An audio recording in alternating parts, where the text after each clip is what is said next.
मैंने email किया था सर, मैं भेजती हूँ sir. Suprabhat, good morning. Good morning. Good morning, Johnson. And wonderful day today. On behalf of IRM Group and Cadila Pharmaceutical family, our chairman Dr. Rajiv I. Modi and a young entrepreneur Mr. Rajiv R. Modi. Walt Disney once said, "All our dreams can come true if we have the courage to pursue them." Ladies and gentlemen, I extend a note of warm welcome to all the dignitaries present here today. I, Shruti Shaw, along with my batchmates Anjali Ladwal and Rishabh Jain from the Indian Institute of Management Amritsar, are delighted to welcome you all to a riveting session organized by the IRM Group and the Cadila Pharmaceutical family. We, as interns, got the opportunity to work under the leadership of our mentor, Mr. Johnson Matthew, CHRO, IRM Group. Mr. Johnson stands out because of his zeal and conviction with which he pushes his interns and also his colleagues to achieve the very best and yet strive for more. Not only does he place his interns in the forefront of every opportunity, but also pushes them and gives them the direction to grab the most of it with utmost sincerity. We are pleased to have him guide us through the way. May I also take a moment to thank him for making this event happen. This morning, we would engage in an expert talk on the theme Corporate Role versus Entrepreneur Role, with industry stalwarts and eminent personalities from diverse fields. Thank you to each and everyone for gracing this event with your presence. I would now like to begin by introducing to you our guests for the morning. Our moderator for the day is Ms. Kruti Pathak, founder, High on Humans. Ms. Kruti is a postgraduate in Human Resource Management from Christ College, Bangalore. Her dynamic personality and adeptness in leadership is a source of inspiration and learning for all. We welcome you, ma'am. We take immense pleasure in introducing our chief guest for the day, Dr. Ruchi Dana, President, Duluth Medical Technologies, UAE. Dr. Ruchi, an MD from AMU and an MBA from Stanford University, is a qualified medical practitioner. She is amongst the top 75 business leaders worldwide. She received the Yuva Ratna Award in 2018 towards the development of India.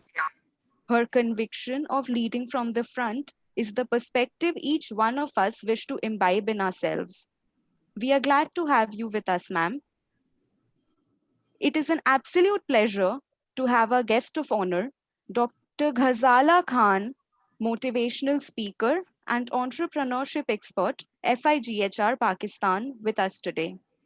Dr. Ghazala Khan is a researcher, social innovator, and philanthropist. Her strong personality that always stands up for the right matters motivates all of us. Her standings have always given us moments of pride. We are honored to have you with us, ma'am. The first speaker in the panel, Mr. O.P. Singh, is a charismatic and an enthusiastic leader who not only believes in leading his team, but also building leaders from his managers. He has been mentioned in the Limca Book of World Records thrice for his outstanding achievements in the pharma industry. Currently, he serves as the President, Sales and Marketing Domestic Business at Cadila Pharmaceuticals Limited. We feel honored to have you here, sir. I would now request Anjali to please take this forward. Thank you, Shruti. Moving forward, introducing the next speaker for the day is Ms. Hashadi Vivalage, Director, Explorology Private Limited, Sri Lanka. Ms. Hashadi is a senior lecturer who has hybrid skills on IT and business. Her expertise and profound knowledge is an inspiration for us. We are looking forward to hearing from you, ma'am. Next, we welcome Ms. Ivona Bokinzak, HR Leader, Hadid International Services, UAE. Ms. Ivona works as a HR Manager for a leading flight support company in the MENA region. Her problem-solving skills and mentorship has led many to achieving inordinate milestones in their life. We welcome you, ma'am. अपनी हुनर और कौशल के दम पर इन्होंने कामयाबी का तख्तो ताज पाया। अपनी हुनर और कौशल के दम पर इन्होंने कामयाबी का तख्तो ताज पाया। सारे जहां में इस युवा प्रभावशाली महिला ने हॉस्पिटैलिटी इंडस्ट्री का एक अलग वर्चस्व बनाया।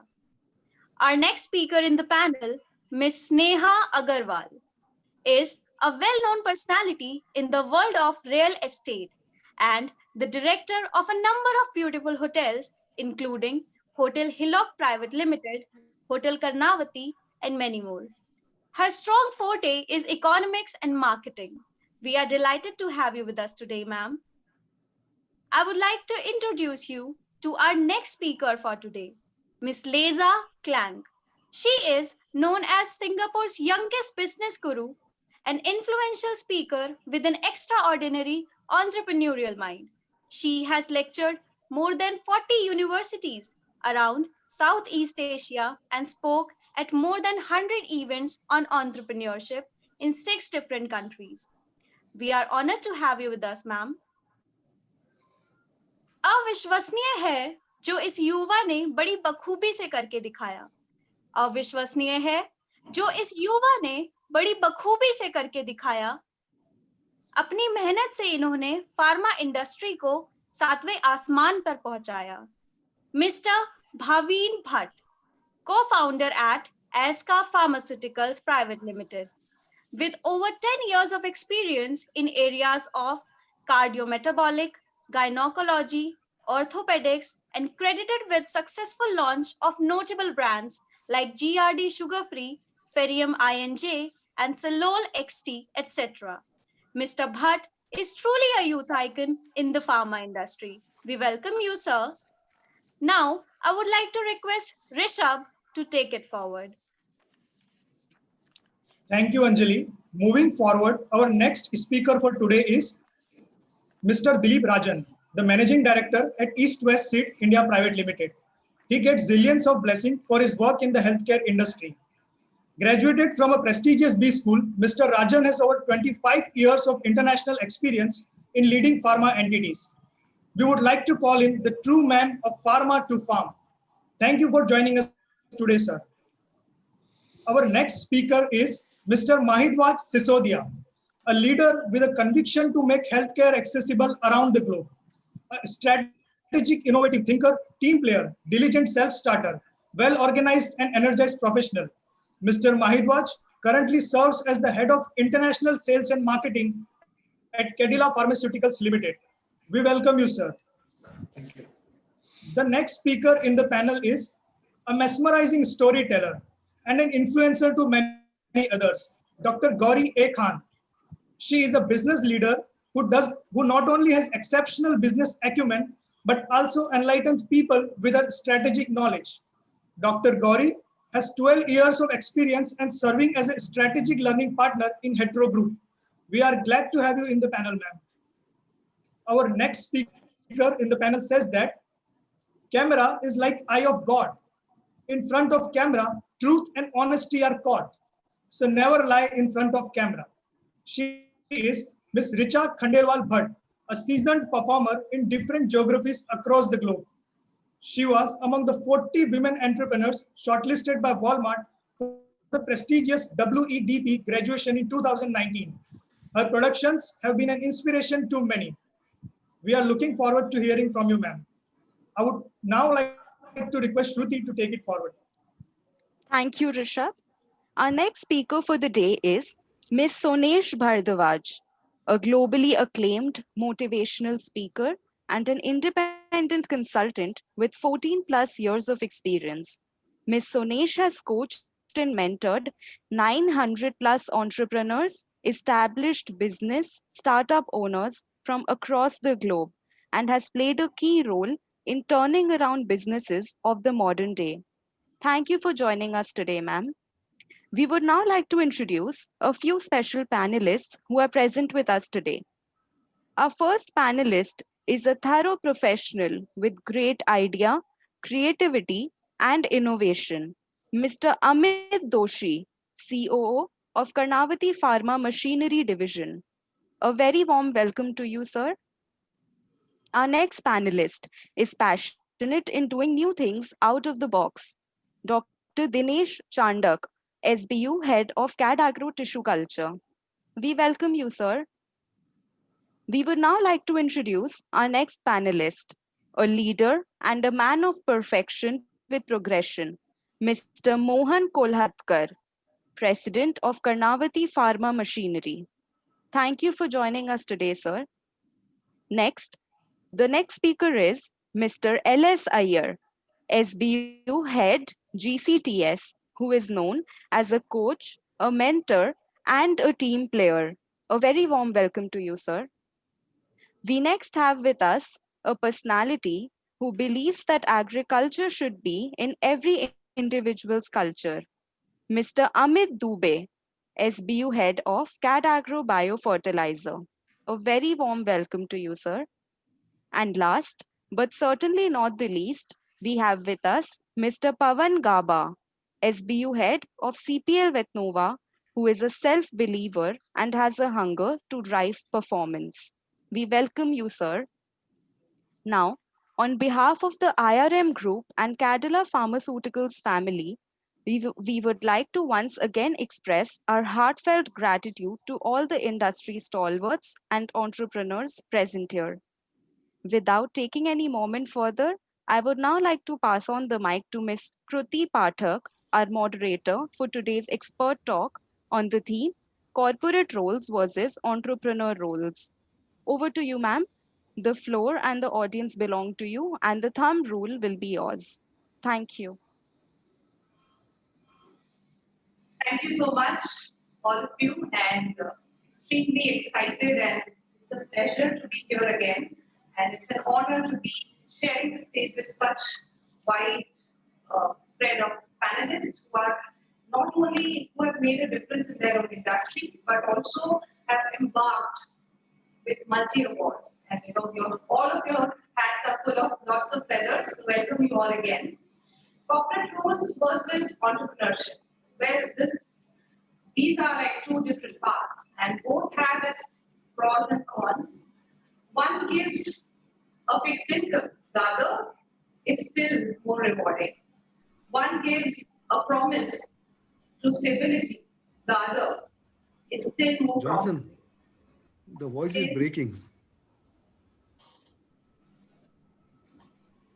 Better now? We're still breaking. The voice is breaking.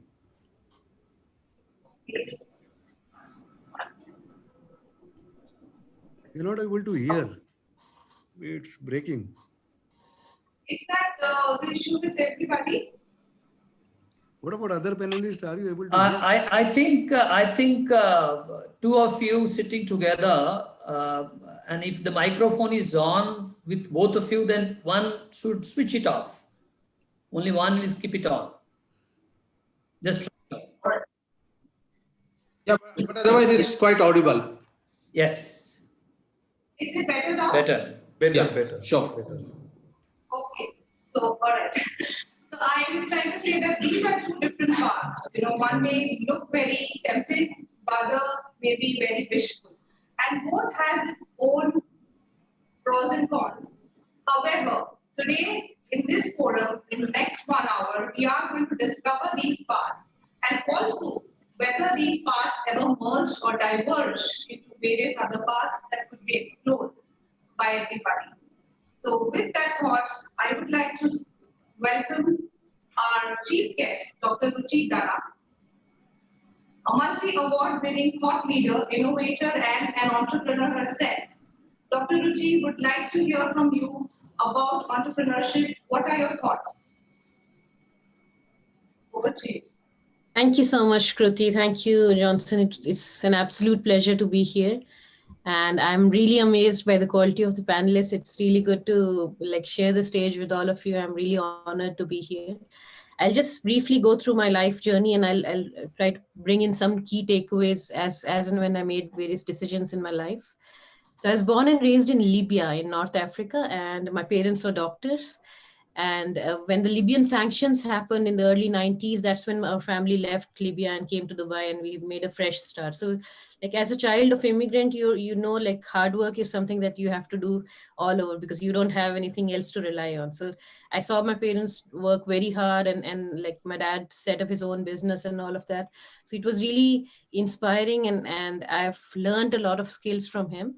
So, but when it came to like doing further studies, I thought that I'll become a doctor because like my parents were doctors, and I saw the kind of respect that my parents used to get back in Libya because my mom used to deliver like the local Libyan kids, and my dad was the head of department of surgery there. So I was really passionate about healthcare, and I decided to become a doctor. But there was one thing that was inside me that when even when I was a kid, I used to break up toys and make new innovations out of that, like use the motor and create something new out of that. So that was within me, like to be a little bit more innovative. So one thing that really changed my life was when I was in my 11th standard, and like I was thinking about becoming a doctor, but I was really not very motivated because I was an average student. I wasn't like the first in the class or anything like that. But one moment really changed my life was like when I was in the evening classes during one day, the class teacher actually said that one of you would definitely crack the medical entrance examinations. And there was a pin drop silence. Everybody was looking at each other that who would it be and all. I didn't even care to look up because I was like an average student. So I was busy doodling something on my paper. And then like when I looked up, the teacher was actually pointing at me, and he said like, Ruchi, you'll definitely crack the medical entrance examinations. So that was something that was lacking in me. Like maybe I was good in terms of like the common sense and the common things that were going on in my studies. I was an average student, but I wasn't putting in the hard work. So this moment actually changed my life. I realized that everybody believes in me. All the students were believing in me. There was like a pin drop silence, and I had like goosebumps all over my hands. So I thought like, what was the reason that the teacher actually showed so much confidence in me? And the reason I'm telling this here is because I know that the majority of the audience is students and teachers. So I think like this is a life-changing moment that happened in my life. So I thought it was critical to mention here. So I realized that like a couple of days before that incident, what happened was that there was an IIT sum on the blackboard, and I had reached a little bit earlier to the class. So the teacher just said that why don't you guys attempt it and see if you can able to like solve it. So I was from the PCB branch, so I didn't have mathematics as my core subject, but I was able to solve the sum. I was able to solve the sum in a longer duration because the formulas were not yet taught in the class and all, but I knew the basic common sense and the basics were really clear in my mind. So I think those foundations actually helped me in solving that problem. But that way of solving the problem actually made the teacher believe that I have it in me. It's just like putting in a little bit of hard work. So that's what I believed in that day. It completely changed in my life.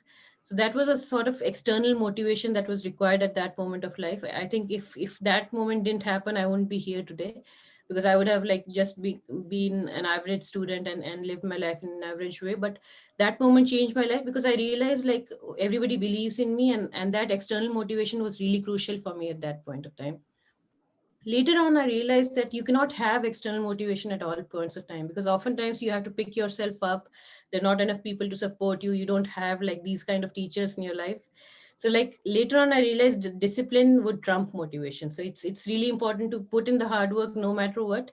And like you don't even need to care about the motivation. If you just do the repetitions, then you'll reach where you want to reach. So it's really important to put in the planning, put in the hard work, and then like the success would definitely follow. So in my life, I actually in the first attempt I went and got into multiple medical colleges. I chose AMU, which is a central university. It's very well known for its healthcare divisions. So I did my MBBS from there, and during my MBBS times, again I was very much passionate about like innovations, and also I started working on low cost medical devices with one of my professors there. And again, like that professor changed my life because he was like a mentor to me. He helped me in publishing papers, presenting papers.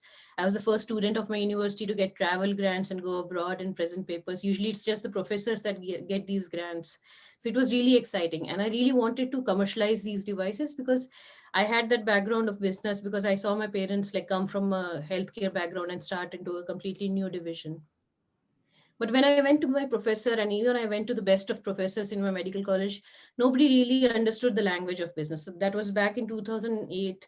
Even the startup ecosystem was not very well developed, and doctors as such, like who would like leave a clinical practice to start a startup or start a new company? It's a very risk-taking job, right? So I thought that it's better to get like a formal education in this. So I decided to go for an MBA. I applied to various business schools. I got through into almost all of them. I got a full scholarship from MIT Sloan. I went for the admit weekend as well. But when the Stanford results came, I just immediately chose Stanford, mainly because of the focus on entrepreneurship that Stanford has. And apart from that, Stanford also has a Stanford Biodesign program. So what happens in that program is there are engineers, lawyers, PhD students, MBA students, everybody sort of comes together to solve for unmet clinical needs. So oftentimes, if you look at innovation, it happens at the intersection of various disciplines. So that was again a program that completely changed my life. I saw like completely new things being built out of scratch. And this was something that just I was doing in my entire medical college, but here like everybody was doing the same thing. It was really inspiring to see that. So I've been in the medical device field ever since. I'm currently working on a low-cost robotic surgery startup. I've filed several patents on AI in robotic surgery and the use of sensors in robotic surgery. So I'm following my dream. But like what I wanted to mention here was that it's really, really critical to understand like what you're really passionate about. So for example, like I could have like been a clinical practicing doctor. I did that as well, but I knew like from childhood my passion really lies in like innovating stuff and creating stuff in my own hands. So that's the reason I made this transition from like being a healthcare practitioner to a businesswoman. I think that completely changed my life. And these incidents that I mentioned about like having the support of teachers during my school days, having the support of that professor during my medical college days, and then the biodesign program at Stanford, these were like critical elements which clearly like made me think about things. And when I reflect back on things, I realized that these were like changing moments in my life. So for all the students that are here, for all the teachers that are here, I would like to like share these examples and try to like given my best in terms of like motivating people. But one thing is for sure, that motivation never lasts for a long period of time. It's eventually discipline and hard work that takes you to the next level. But at times, like if you are really like looking for motivation, there are definitely a lot of supporters like your teachers, your professors, who can help you out in such critical times. I also believe in having like a personal board. Like companies have a corporate board, but like for people who really want to achieve something more, and it's really critical to have like a support system, a personal board, which could even hold you accountable for the quarterly goals that you set up for yourself. For example, if you set up a 5-year goal and you break it down to yearly goals and quarterly goals, if you just set it up for yourself, then like it's easy to actually skip it and to come up with procrastination and just like avoid the entire scenario. But if you have people who are holding you accountable for those goals, then it completely changes things. Because if you have like mentors in your personal board who are senior people, you will sort of like hesitate to even give them a quarterly update if you haven't achieved anything yet.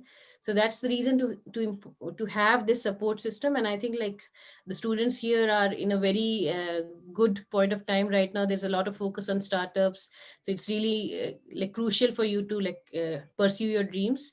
One other good thing at the current moment is because of COVID-19, like if you go to employers and all, nobody would ask you like, oh, why was this break in employment for a year? Because everybody knows that the situation is so wrong right now, right? So this is, I think, the right time to pursue your dreams. If you want to start a startup, this is absolutely the right time. And often in times of crisis, that's when like opportunities come. A lot of new disruption would happen in various fields, not just in the healthcare space, but in various fields, whichever you want to choose. But I think this is the right time to actually go and start a startup, because like it's a like gap year where anybody would understand like what happened, because COVID-19 is a situation that like the entire world is like trying to face right now. With that note, I would like to end the keynote. Thank you so much, Johnson. Thank you so much, Shruti, for inviting me. It's my pleasure to be here. Thanks a lot, Dr. Ruchi. Actually, it is very inspiring and the right time to start our event. Thank you so much. And I think three things that I would take away is the passion, belief in yourself, and accompanied with a lot of discipline and hard work, which is something commendable that you spoke about. Another observation about entrepreneurship is whether it is a family-owned business or it is a startup, there is a lot of passion, drive, risk-taking threshold. But what we really miss is the sustenance. And it's very difficult to sustain ourselves. And that's where I would like to call upon our guest of honor, Dr. Ghazala Khan, who is an expert in entrepreneurship, a researcher and an expert. I would like to hear from you, Dr. Ghazala. What are some strategies that entrepreneurs could use to sustain themselves? Because there is a struggle to sustain in entrepreneurship. Over to you. Good afternoon. Thank you so much for inviting me. I'm Dr. Ghazala Khan, and I have PhD in entrepreneurship and innovation. Let me start from here that how I did my PhD and why it inspired me. When I joined the Chamber of Commerce for Women, and there I met the different categories of women doing business and SMEs, and I find out that they have different problems. Some cannot channelize their products. They don't know how to approach the finance and how to approach the international markets. So it was very challenging for them, and they asked me that how you can help me us in improving our businesses. And from there, I decided to do a research on business success. What are the specific skills or competencies which are, you can say, more important for business success, even in any turbulent environment, or if there is drastic changes in economy. And you can see that in the COVID-19 here, there are a lot of disruptive entrepreneurship going on. Anyone who is good in innovations and they are providing their innovative services, they are good in their, they are doing their businesses, while others are going toward the failures. Okay, let me tell about the disruptive entrepreneurship. What is disruptive entrepreneurship? In disruptive entrepreneurship, innovation process completely change the market they serve. So whenever you introduce your product, when there is turbulent environment, so you need to be very much innovative in providing your services, in providing your product, or any kind of things which you are offering to the general public. So it's called the disruptive because it's out of the way, it's different from the normal, and it's, you can say that it's the new norms. So the new norms attract the customer if they are more helpful, they are more convenient for them, and they are providing extraordinary services or products to the customers. So the customer will definitely move toward them, that product, and product will attract them. So another point that there are two oceans, like red ocean and blue oceans. So what is red ocean? Red ocean is the current status in which a lot of companies are working and doing their business, and they have already established companies with whom they have very competitive edge, and they need a very time to survive. Blue ocean strategy is like a different thing. Like whenever any entrepreneur who want to do their business in a different way and they want to succeed, the new one, startups. So blue ocean strategy is a strategic approach that helps innovative strategies to assess current and desired future strategic status, whereas red ocean is a current state. So simultaneous pursuit of differentiation and low cost to open up a new market space and create a new demand. It is about creating and capturing unsentenced market space and thereby making the competition irrelevant. I can explain it like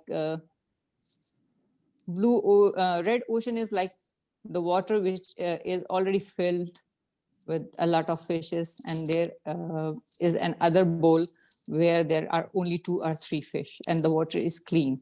So definitely there are less competition in the blue ocean, and there you need to pursue your strategies, and you can go further in that in this case. So my advice for the new startups are who are struggling with their new businesses, I would like to tell them that there are 4 important strategy they must consider. The first one is innovativeness. You must be very innovative in your providing in your services, in your product. I can give examples of one. There is one website, The Makan. It is a Malaysian website, and they are providing. It is a food chain, and they are providing food services to the society. And what they do, they personally send you email and make you comfortable that, dear sir or dear madam, I would like to invite you for a lunch or for a dinner, and please come to my office and visit me, and we would like to discuss about our products. What do you like in our dishes, or what do you like in our menu, or what do you want to change? So these are the new innovative strategies in providing your services, in providing your products, because every customer need importance. If you just cater them individually with very great efforts, definitely you are going to win. Even in the COVID, the companies who struggled a lot with their services, and they provide the opportunities to their customer, how they can attract them. So they survived and they worked very well. And the second most important is the network and the communication. The first one, you are taking care of your customer and you are communicating them very well. The third is you must be innovative. So these 3 points are very critical, very crucial for the business success. I hope the students understand what I said. And if you have any question, I would like to answer them. Thank you so much for inviting me. Thank you, Shruti. Thank you so much, Dr. Ghazala Khan. I think the Blue Ocean strategy is something which every startup should read and understand. And I'm sure they'll contact you for more questions. Moving on to our first lead speaker, join me in welcoming Mr. Upi Singh, President of Sales and Marketing, Cadila Group, and managing the domestic businesses very well. Our first panelist is someone who has over 3 decades of expertise and experience in managing pharma businesses and has attained so many accolades where he has given outstanding contributions to the industry. Mr. Upi Singh, my question to you would be, what are the key deciding factors that has to be considered to determine whether one should take up entrepreneurship or a corporate role? I know it's a tough one, it's a tough call, but I would like to know from your expertise and experience, what are your thoughts? Over to you, sir. Thank you, Kruti and Johnson. I personally feel this is the toughest question you have put to me. This is 35th year I am into corporate world, and you are asking a question whether corporate is better or entrepreneur. Imagine how tough it is going to be for me. Rather, I think Dr. Ruchi answered very nicely. Her passion took her to change the medicine to medical device, and made very clear that personal goal, if you set in your life, that's the driving force. That's what one decide at the early stage of their career. But I think the kind of discussion taking place here with the experienced people, even I think Dr. Ghazala Khan spoke about, I'm so touchy about Red Ocean and Blue Ocean strategy, which has changed my life actually. So Dr. Ghazala Khan, I would like to thank you. You have brought something. Just 20 years back, I went back. when one of the company, which was handed over to me from nowhere, and I think that's the blue strategy, has really made me to appear 3 times into Limca Book of what Kruti was trying to mention. So I could see that both the keynote speaker by Dr. Ruchi and what are the initiative one should do as an entrepreneur, like innovation is the most important talked about the point which spoken here. You talk about red ocean where the competition is already at peak. The blue ocean is a big opportunity. So I think with so much of insight already shared, now my question is, should I become entrepreneur or I should become a corporate? People like me. In fact, let me tell you, at my home, I'm 35 years into corporate and my son is an entrepreneur who passed out from IIT Bombay. And by the way, he started his career from UAE in one of the consultancy firm. And after 2.5 years, the boy of 26 years of age earning a salary of 50 lakhs in 2 years reaching to crore and 2.5 years left the job when he shifted to London. Anyway, I think maybe Johnson knows about me, so he's chosen this question for me. So I have experience of both, corporate and entrepreneur. So in the whole process, I would rather say the risk-taking is the most talked about element of the difference between both, risk-taking. I could not able to take risk because maybe I was not, my parents were not as supportive as I am supportive to my son. Even losing salary, not earning for a year or two, he knows that my dad is going to take care of me. But to me, it was not the opportunity or maybe that comfort or the privilege. So again, it decides the environment, how you are placed at the moment and what really supports you, the whole ecosystem. And I think in today's world, it is overrated of entrepreneur in new age. It's very highly overrated. In the last 20 years, the risk starting your own venture has substantially reduced in today's context because a failed entrepreneur are now celebrated and get a good jobs. A failed entrepreneur is celebrated and get a job which is very high salary.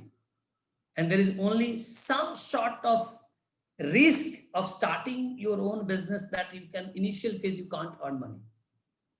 So what I'm trying to say here, if somebody can take a risk and even he fails or she fails, still they can make more money. Because a failure guy knows how not to fail. In Microsoft, actually, I'll just tell you, when the Bill Gates was invited to his own institute to give a lecture, he was asked only one question by the whole entire student group. And the question was by the students. I think all the students are listening from IIM. And the question was, how do you select your CEO? And what question do you ask to your CEO when you go for interview? The Bill Gates only said, I asked them how you handle failures in your life. How you have handled failures in your life. Only one question. And if someone can answer appropriately, I think he is the fit CEO to save the company from any disaster. And that is why CEO is required with this ability, not the executives, because there are excellent engineers, excellent leaders, excellent managers. But the question is that if your CEO knows how to save company during crises, and that what is the ability required to remain or become an entrepreneur. So the question is that, if you want to be an entrepreneur, you should, if the ecosystem really helps and supports you, where you have a good support from your family. And at the same time, you need to have an ability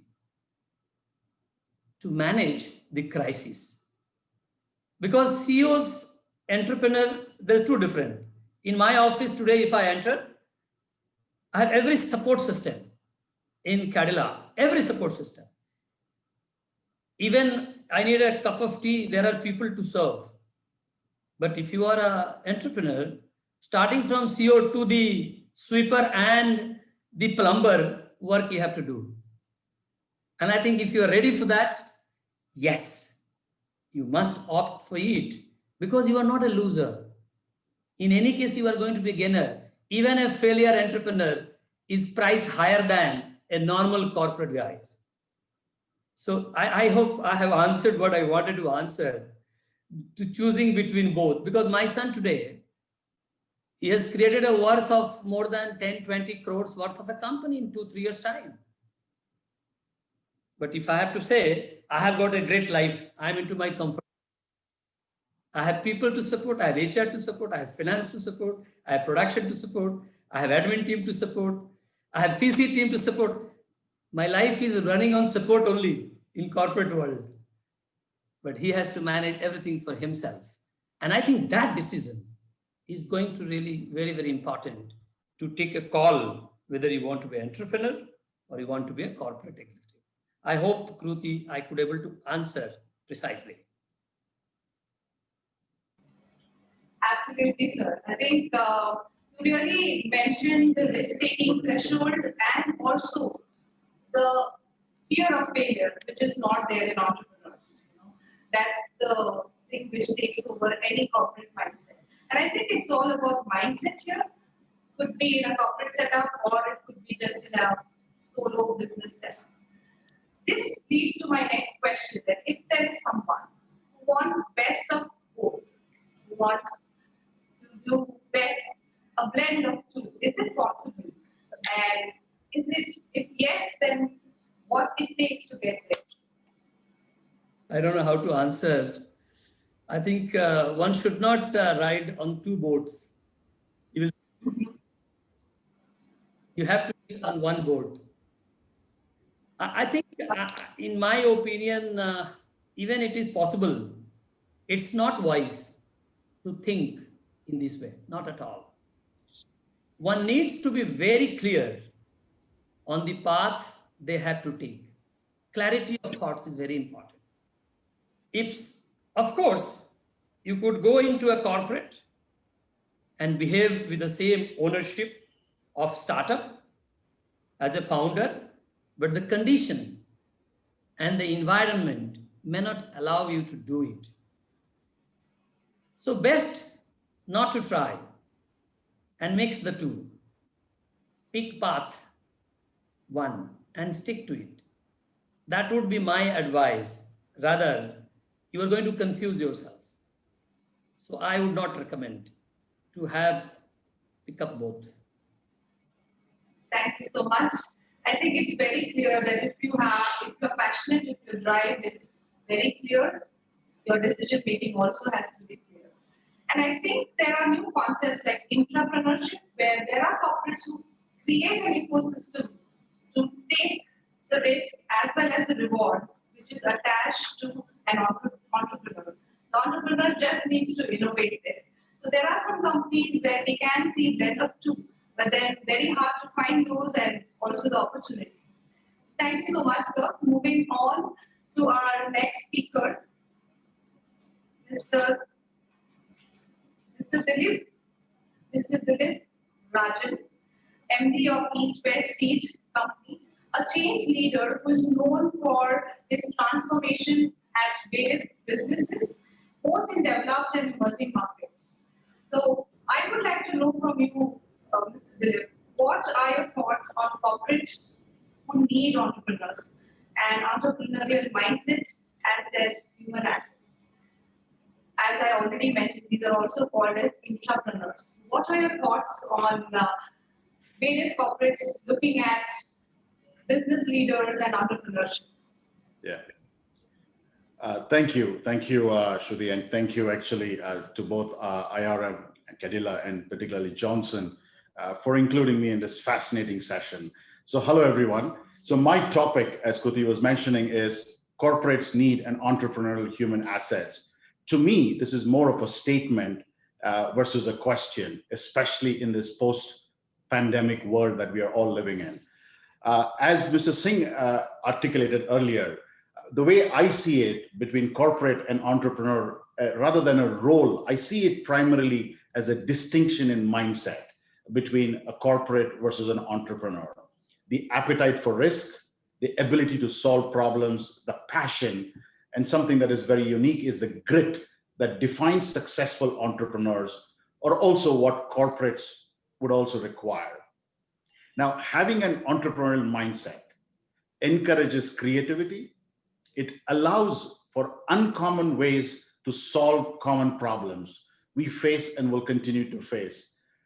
Corporates of all sizes should recognize and foster, as what Kruti just articulated, the so-called intrapreneurs. These are the individuals who have an appetite to do things differently. They have a talent to come up with fresh ideas, but those who can actually put their innovations to use within a business. Now, having said that, organizational inertia is a huge problem. And one of the ways to mitigate that internally is for all of us or corporates to create a culture that encourages employees to be bold, take inventive approach, and encourage those that are constantly challenging the status quo. Now, while finding new ways to fuel growth is essential, so is understanding the context in which you're going to operate. So the fundamental difference for an entrepreneur and an entrepreneur is to understand the context in where you're operating, how the risks and rewards are very different from an entrepreneurship. While an intrapreneur can help an organization from the resources that they have, the recognition needs to be that not every idea will be a success, but those that do can really help a business. I want to quote Joanne Lawrence. She's a professor of global business and society at Hull. And I quote here, many of today's multinational businesses began in garages. I repeat, they began in garages. We've heard about Bill Gates, we've heard about many others. But sustaining that entrepreneurial spirit often gets lost along the way as the organizations become larger, they have systems and processes. So the more astute organizations seek individuals with an entrepreneurial mindset who can challenge the company's way of growing. Now, I digress here for a minute, but the ability to take risk and accept failure is a skill that's not only relevant to corporate world, even on a personal front, it enables us to keep moving forward when things do not go our way. The ability to plan, the ability to foresee potential problems, which is so integral to an entrepreneurial mindset, can also help us live a more organized and a less stressful life. So I want to conclude on that question that incorporating an entrepreneurial mindset in both corporate as well as in our everyday life can help minimize the importance of failure and rejection in our respective lives. So I hope I've answered your question, Kruti. Absolutely. I think you really found right examples to explain what it takes to be an entrepreneur, what it takes to be an entrepreneur, and also sustain that entrepreneurial spirit in oneself. Thank you so much, Mr. Rajan. Moving on to our next speaker is a hotelier, director of Hillock, and many other hotels. Our stunning Sneha Agarwal. My question to you is, tell us about your journey as an entrepreneur in hotel industry, hospitality industry. Good morning, everyone. It's a pleasure indeed to share the stage with so many honorable panelists. Well, my entrepreneurial journey has been a very interesting one. I was married while I was still pursuing my master's with business administration. The in-laws business of hotel industry looked very, very interesting to me as a fresh 20-year-old. Only to realize later that executing and running a business is very different from memorizing the theories from notebooks.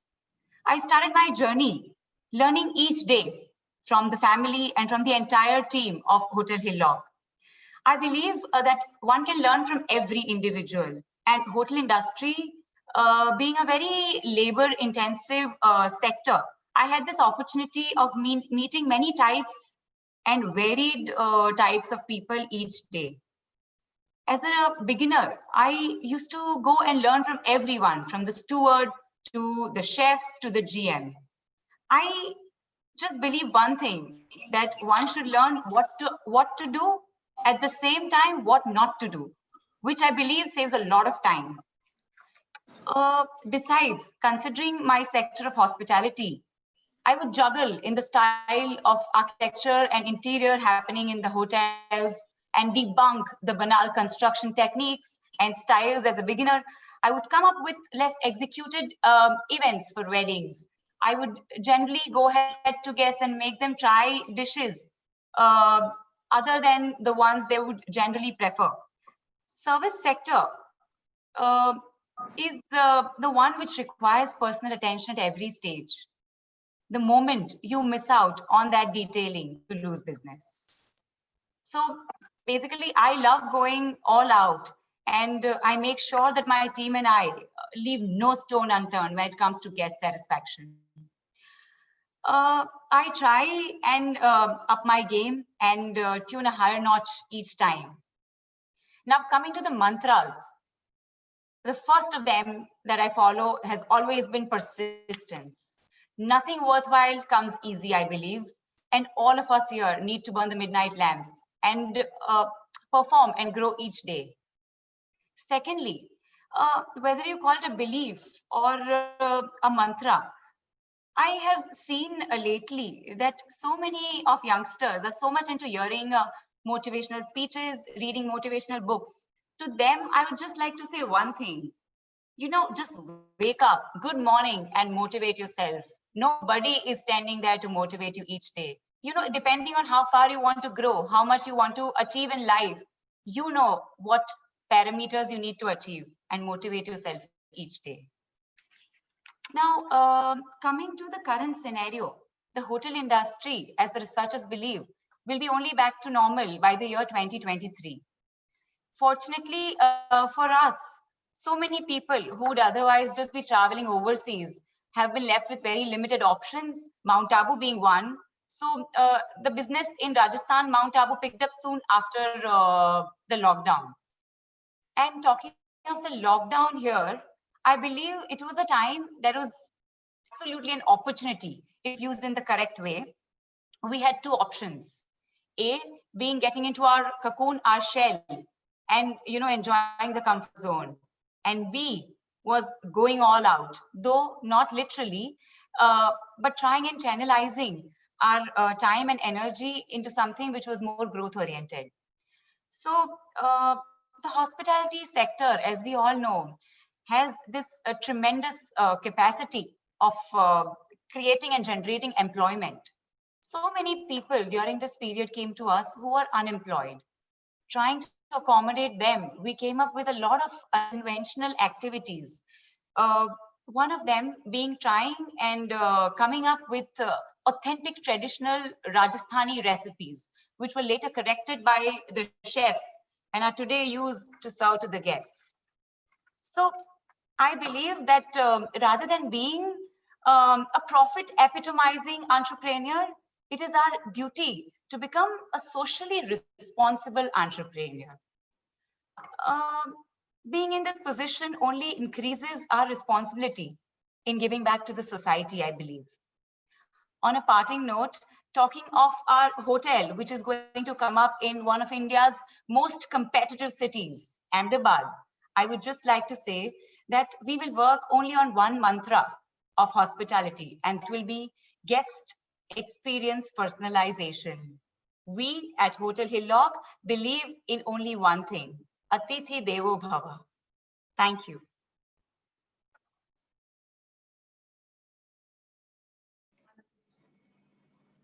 Thank you, Sneha. I think the pandemic has hit hotel and hospitality industry a lot. And even in spite of that, you are opening a new hotel in Ahmedabad. Wish you very good luck. And also, I think for all of you to know that if you are ever aiming at experiencing French ambience and food, I think you should visit the new Hotel Hillock when they open it in Ahmedabad. Over over to the next speaker now. I think this speaker doesn't need much introduction because we had her in the last conclave as well. Ms. Lisa Clegg.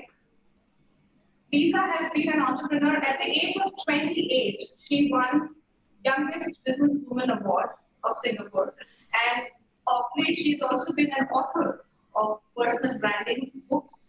I think, Lisa, you'll be the right person to let us know your thoughts on, do you really need to be salaried to follow your dreams and passion? Because you have started your career as an entrepreneur at various businesses, right? From photography to even being an influencer, you have always been an individual contributor and entrepreneur by yourself. What are your thoughts on, people who think that someone needs to give you salary to follow your dreams?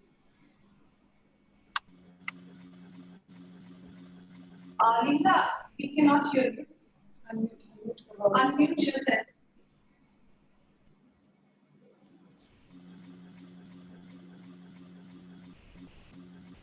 Please unmute her. She's on mute. We have unmuted. She's on mute.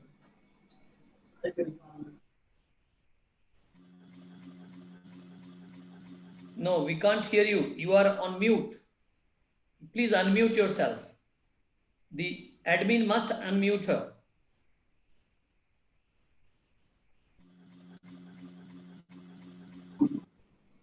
It's unmute. It's unmute. It's unmuted. You try now.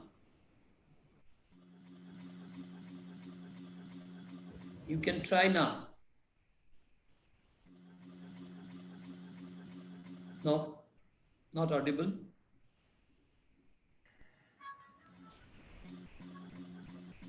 Lisa, you are not audible.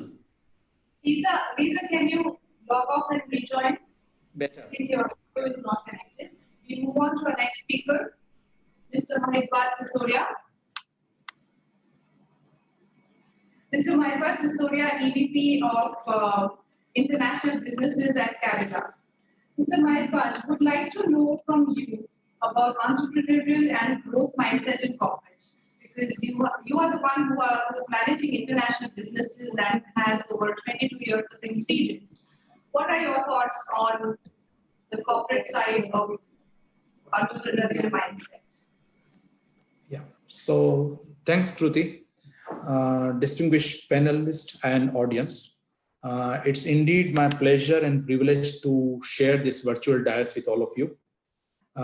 Thanks to IRM Group and Johnson for remembering me and making me part of this event.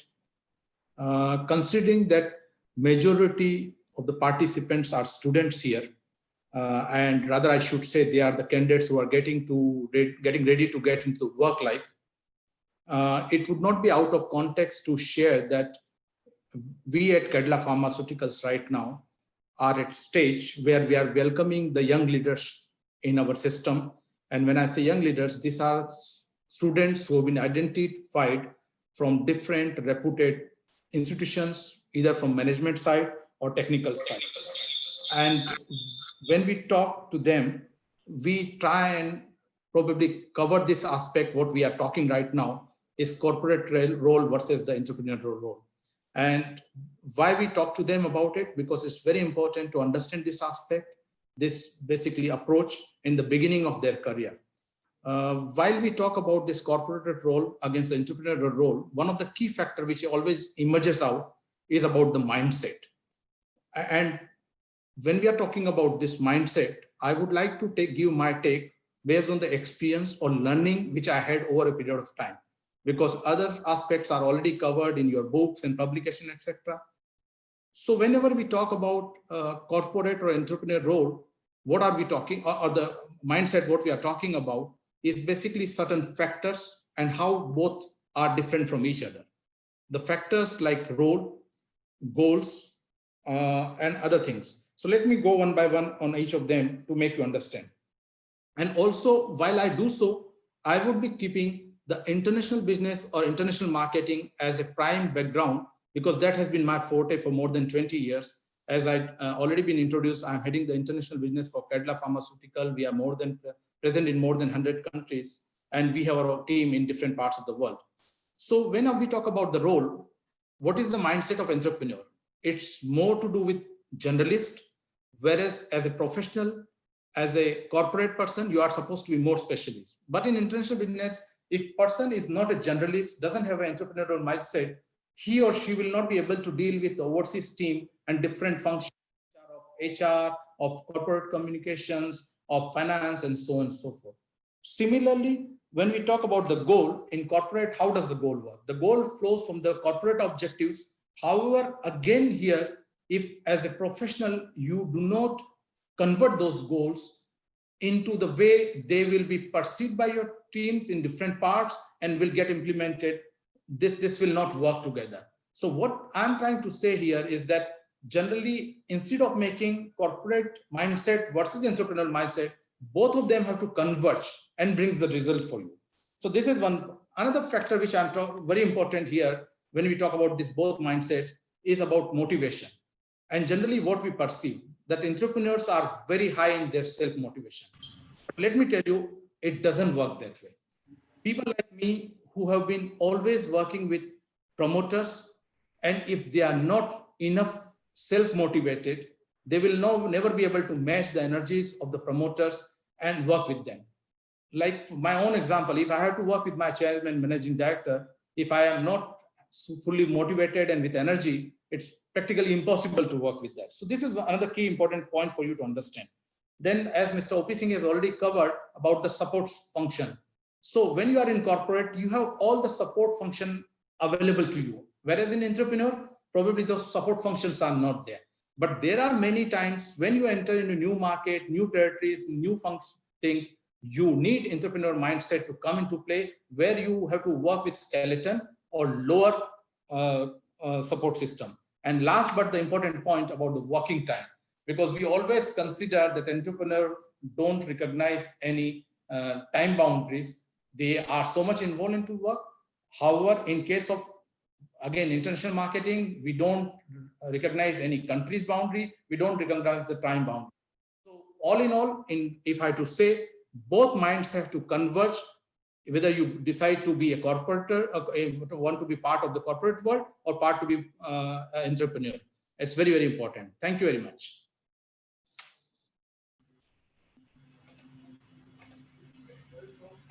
Testing, testing. Hi, Lisa. Hi. Lisa, we can hear. Can you confirm that you can hear me pretty well? Yes. Just a moment.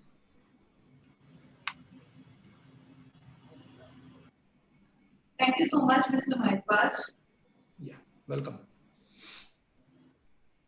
I think mindset is a very big concept, and you explained it in a very short span of time, being very articulate. Thanks a lot for your inputs.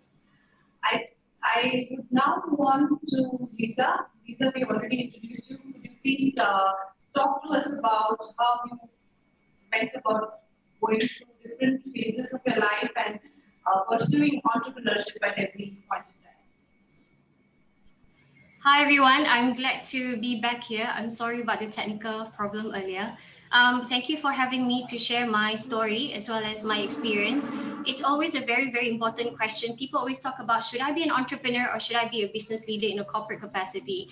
So it's always, and especially the students, okay? Those people sitting for MBA right now, the students are trying to figure out, should I be an entrepreneur as soon as I graduate because Mark Zuckerberg did it? Okay, so therefore we want to ask whether it's relevant or not to us. Now, a little bit about my history. I'm actually a stay-home mom for 7 years, which is why I started a business only at the age of 28. But when I started a business, I was also an investor at the same time. And I not only be able to create jobs, I develop technology, I also invest in brick and mortar business. I was a mentor and judge, I lecture universities and all those things.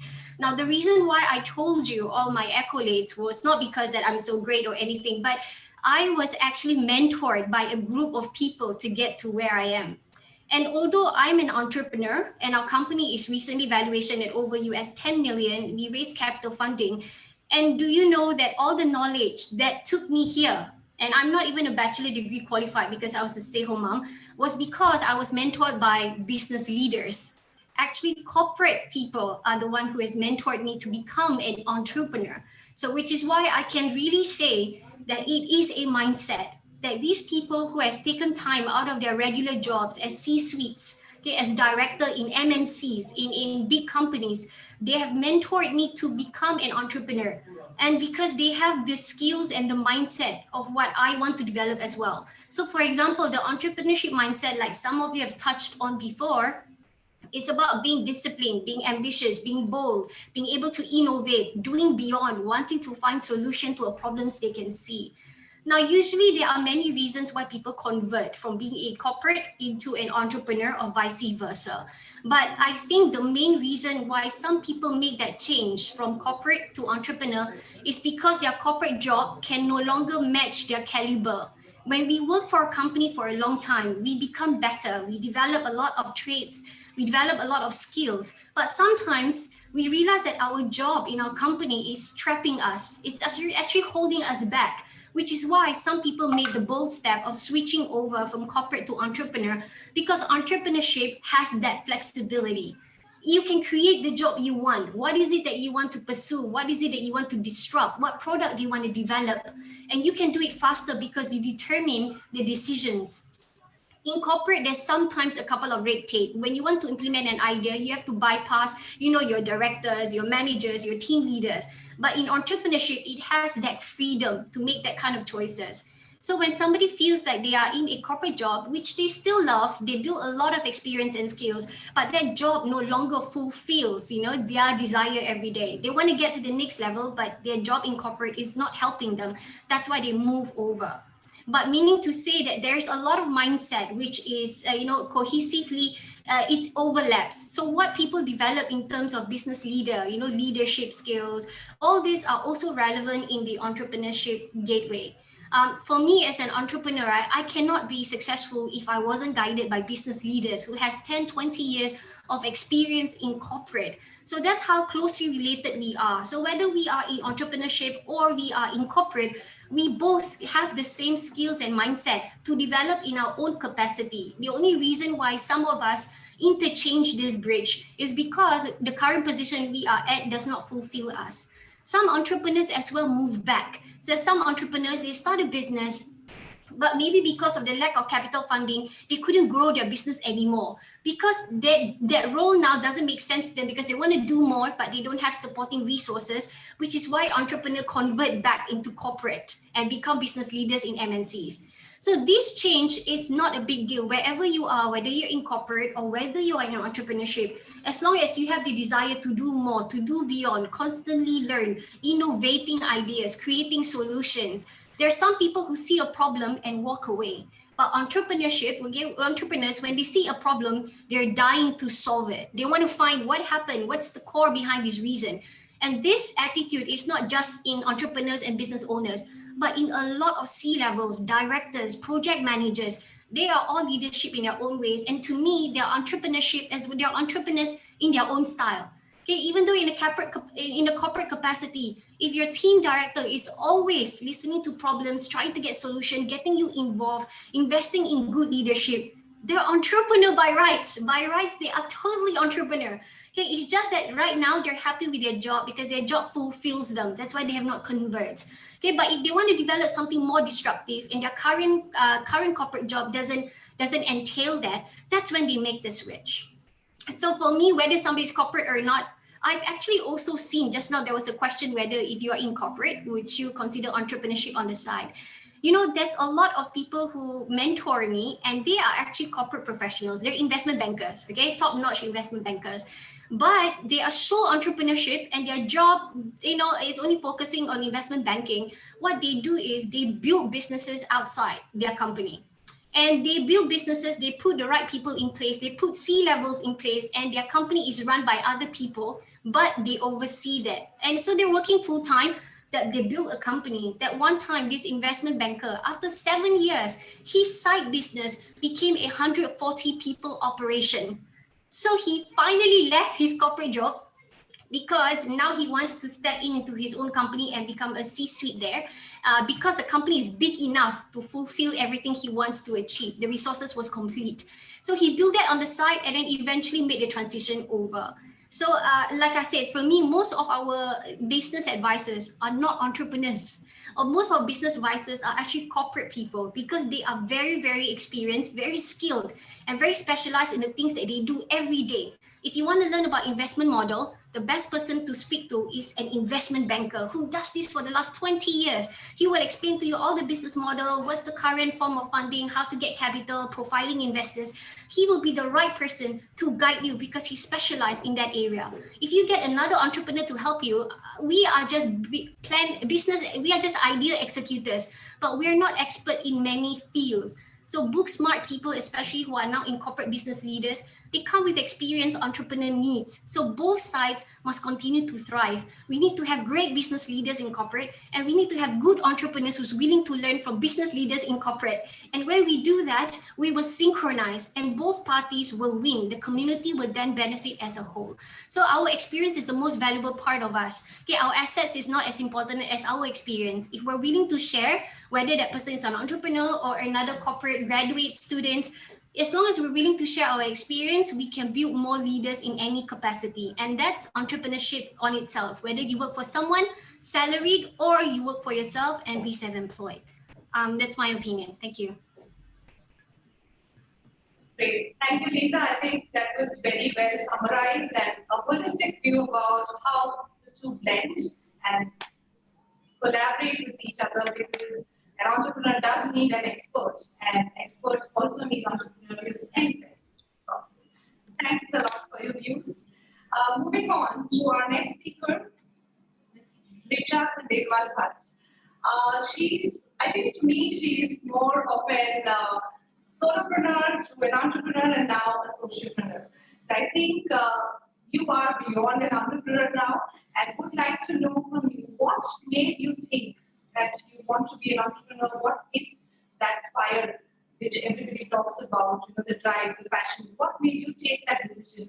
And after that, beyond entrepreneurship, what made you even transition from entrepreneurship to socialpreneurship? All right. Thank you so much for the question, and thank you for having me here today. I really appreciate it. And it means a lot to me to be back on this amazing panel, and I'm really, excited to talk about this subject. So I'm a filmmaker, and filmmaking by itself is an entrepreneurial thought. So I don't feel that entrepreneurship or corporate life are two different things.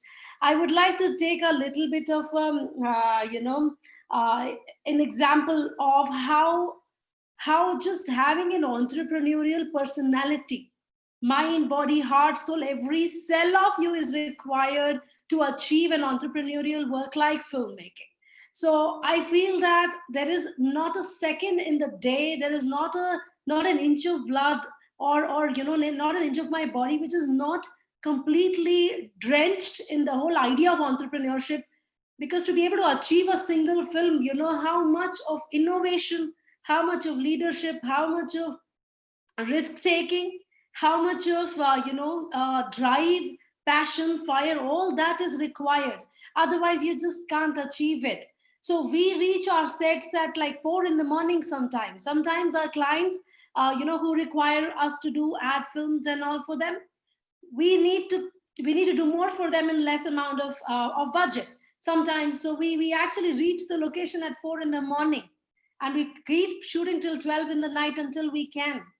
And there are our friends who work for 24 hours a day to accomplish more in less time. Now you cannot put these in boundaries of corporate or entrepreneurial. I think the whole idea is human beings accepting the reality that the industrial revolution, which actually created industrial revolution, and the IT revolution, which created the whole idea of corporate jobs and made it really, really fancy and so on, that's passé. That era is gone. We are now looking at the era of creativity. We're looking at the era of entrepreneurship, because there is no way back. Looking at India, there are a lot of international speakers here, but I'm really saddened to say that we have 47 million job seekers in India at the given moment. That is pre-COVID. So can we sit here and think of corporate jobs being the only way out? For students who are the students listening here today, I would like to say, be ready for either or. If you get a job, go get it. If you can't get a job, create one. I was in Canada, and I can't really forget that moment. I went from here working in a very, very good corporate job. I was almost a celebrity here in Delhi, and I was a news anchor, and people used to take my autographs in Delhi. And I went to Canada, and I was locked there, locked as in like there was snow outside, minus 40 degrees, and there's snow everywhere. Nobody knows me. I don't have foreign education. I have a work permit, yes, but who's going to give me work? What do I do? And I'm washing dishes. And I come from a very well-to-do family, and my whole life I've never washed dishes. I've never picked up a glass of water, but here I am in Canada. I'm washing my dishes. So after crying for a week and all, I was like, okay, am I going to keep crying, and I'm going to do something about it? And my husband is the nicest guy. He wants to help me. But who can help you in a scenario like this? I thought I'll be the next Barbara Walters. I thought I'll get a job in a news channel just like that, because I had no idea of the foreign politics of Canadian, world or anything. I had no idea. Nobody was even willing to send me an invitation to be interviewed. I would sit. I remember there was a table. There was this big glass window, and the snow would be falling outside. I was at home. My husband was at work at GE. I would be sitting at home waiting for that. I was just refreshing the email every 20 minutes, the whole day. That's what I would do. Maybe somebody would reply to my job application. Nobody did. So what do? I created my own job for myself. What do? I created my own job for myself. Am I going to sit there and cry about it? No. I just, there's no door, you create a door. You just create a door, you just do it. Because this life is short. You have the choice. So the choice is actually not corporate or entrepreneur or whatever. The choice is, as a human being, how do you want to live your life? In a corporate, like Mr. O.P. Singh said, in a corporate, he's gone so far. To go so far, Mr. Johnson Matthew, for example, to go so far, don't you think you need to be entrepreneurial? I think that some of the most senior corporate leaders out there are the most entrepreneurial, more than even entrepreneurs are. If it were not for them, entrepreneurs would not have the opportunities to be vendors. Smaller business owners would never see the light of the day, because we just keep struggling thinking we are small. So it's the entrepreneurial human being that is the need of the hour, particularly now, because we are looking at a very, very difficult scenario, especially with the COVID and whatnot may be coming up in days. We need to be ready. We need to be armed. I'll give you an example also, for the simple reason that when we are entrepreneurial attitude means taking ownership. It means taking ownership. It means this work is mine. It's not of the so-and-so company owned by somebody else, or it's not, whatever it is. It's the ownership attitude. And that can come even for somebody working in a corporate, in a small company. So if I hire somebody, I actually look for whether that person working for my startup has the entrepreneurial thought process. Because in that, the person is going to not only help my company grow, but also try to himself or herself grow and make something, and might as well become a micro entrepreneur and take it from there. I mean, who minds that? So many people get groomed in my company. Last year, we gave work to about 100 people. And I have to tell you that for the opportunities that we created for people, our focus is to create micro entrepreneurs. We want people to be entrepreneurial. We want them to stand for themselves, fight for themselves, because I do not know whether I'm going to survive forever and ever. And if my company, which by the way is an idea-driven company, not a person-centric company, whether the company exists or not, they exist, they thrive, they survive. I think that's the whole idea. That's the whole thought process of New India. And that's the revolution that we're looking at, a revolution in creativity, a revolution in entrepreneurial human beings, we need to nurture and nourish in days to come. Thank you. Thanks a lot, Richa. I think entrepreneurial mindset and the era of creativity both blending together, and your advice is perfect because there are a lot of people who get stuck because they're rejected, but then there are a lot more who can motivate and tell them the right advice where to create a job if you don't get one. Thanks a lot for that advice, and I think this is the time where we need such micro entrepreneurs as well as people who believe in themselves. Should not wait for anything because you may not be an entrepreneur, but you can always be a CEO, COO, or CEO of your own career. So I think that's what we're looking at, where everybody owns their own journey, and all of you beautiful speakers are bringing these stories to us. Thanks a lot, Richa. Moving to our next speaker, Mr. Bhavin Bhatt, currently co-founder and head of strategy at Aska Pharmaceuticals. Interesting part about Bhavin is he was into corporate for many years, in fact in Canada, and now moved to creating his own business, being an entrepreneur. What is your take on this, and also mainly about mindset and adaptation? Because that's something which is required for someone to switch gears, like how Lisa said. Switching the gears is also possible.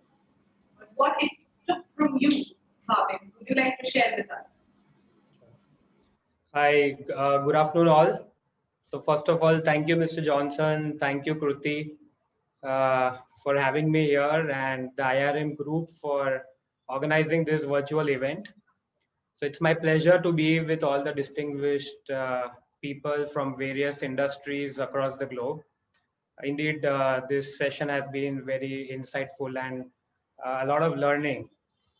So being a pharmacy graduate myself to an MBA, then getting into a corporate role, as you mentioned, in brand management, and then getting into an entrepreneurial role.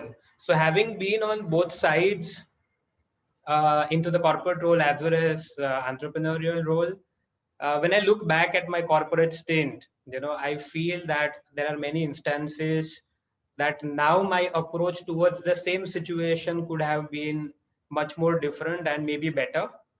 And the major factor to that is not, any elevation in the skill set or, any competency, but the major factor which I feel that the situations could have been approached better is because of the mindset now and the mindset then, right? So what is mindset? I mean, there are a lot of people who have been talking and have touched upon this point of mindset. So especially the entrepreneurial mindset.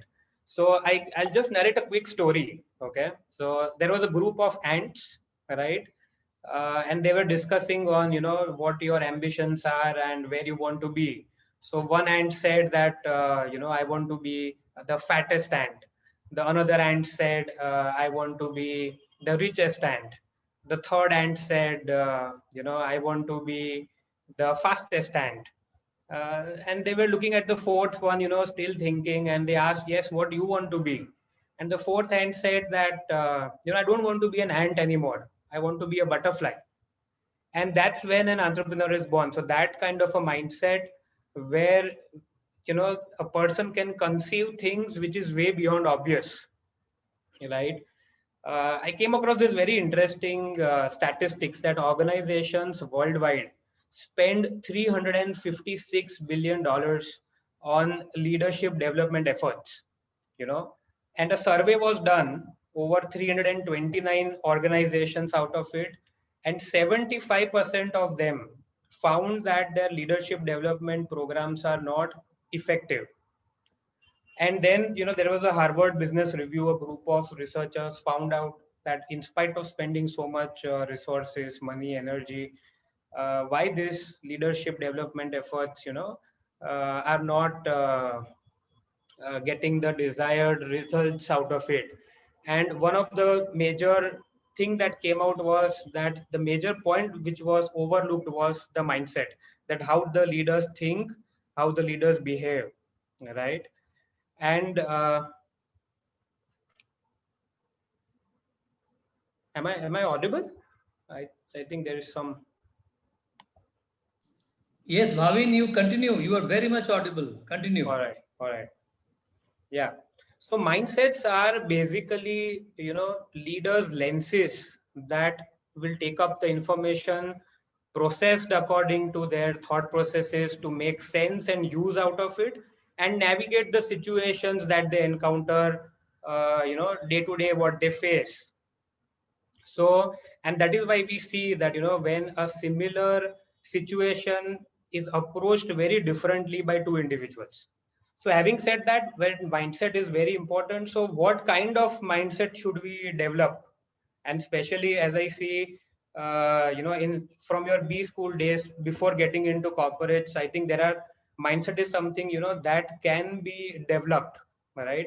And again, there is something which has come out very significantly, that what kind of mindsets of leaders have ensured a better outcome when they approach. So first of all, what came out which is growth mindset versus a fixed mindset. So when I say growth mindset, so people are of the belief that one can change their talents, their abilities and intelligence. And in fixed mindset, the people are of the belief that this cannot be changed. And it was seen that people with growth mindset approached the challenges much better than the people with fixed mindset. So that's one part of it. Second was deliberative versus implemental mindset. So people with deliberative mindsets have better receptiveness to all kinds of information as way to ensure that they think and act optimally to approach a particular situation, versus the implemental mindset, which itself says that, okay, certain things are given and are implemented. And the third is promotion versus prevention mindset, where promotion mindset focuses on winning and gains, and while prevention mindset focuses on prevention of problems and avoiding the losses. So a good combination of a growth, a deliberative and a promotion mindset situations were better approached by the leaders, leading to better outcomes, right? And Microsoft is a great example that leveraged the power of mindset. From 2001 to 2014, Microsoft market cap and stock prices largely remained the same. But when Satya Nadella took over, he made it a mission to revamp the leadership and culture. In his book, it is very nicely put in his book, Hit Refresh, which explains that he had worked particularly on the growth mindsets of his leaders and revamping the culture. And you know that how the market cap and the stock prices have tripled in his tenure. So a good combination, as I said, that these three would make a good combination of a mindset. And this is not what I feel. I can validate it that yes, keeping this kind of a mindset has given me as well, where I could have approached the situation much better. So that's about the mindset. And one of the most important part again is adaptation, right? So adaptation theory, as we all know, the survival of the fittest, the survival theory. Similarly, that applies to all aspects of life, not only businesses. So when we conceptualized ASCA Pharmaceuticals, as we all know that pharmaceutical industry in India is highly competitive with not any research products much in the pipeline, and still want to make inroads with the top companies with higher customer engagement levels and been in the market for so long and with a strong brand equity. How can we make inroads?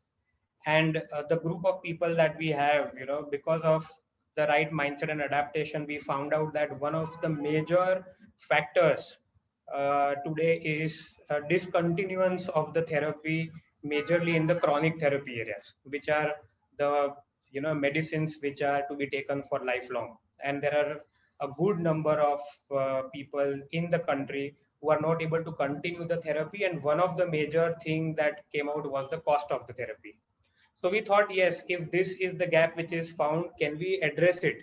And that's how, after a due diligence, we got the global practice of flat pricing in India, where a 10 milligram of a particular molecule or a 20 milligram or a 40 milligram will cost the same to the patient, so that this patients then continue the therapy, and doctors are also at ease to up titrate or low titrate the therapy, and the right dose can be given to the right set of patients, which has been getting good traction. And I would surely say that this approach to this kind of a situation, when done holistically, will surely give a better outcome. So a right mindset and adaptation, to summarize, I feel will help any individual or a leader or an entrepreneur to ensure to approach that situation holistically, to look at the things holistically and come out with a better solution to face the situation or the challenge. Thank you. Thanks a lot, Bhavin. I think lots of memories also refreshed as you see the panels here. Some of them were your ex-leaders and ex-colleagues as well. Thanks a lot for sharing your journey as well as your thoughts on mindset and adaptation. Moving on to our next speaker, Ms. Sonesh Bhardwaj, Global Motivational Speaker. Sonesh would like to know from you about the topic where we have been speaking through the time when we started about corporate entrepreneurship. That's the new normal now. So that's the new you. Would you like to share your thoughts on it? Yes, so first of all, a warm good afternoon to Kruti and Mr. Johnson for giving me such a beautiful platform. And I'm so glad to be here with the, eminent group of experts here who are sharing their knowledge and probably sharing their experience at such a vast level. So I'm highly thankful to all of you. And yes, very warm good afternoon to the entire audience, whosoever is hearing us out and making, having an enriching experience with the entire session.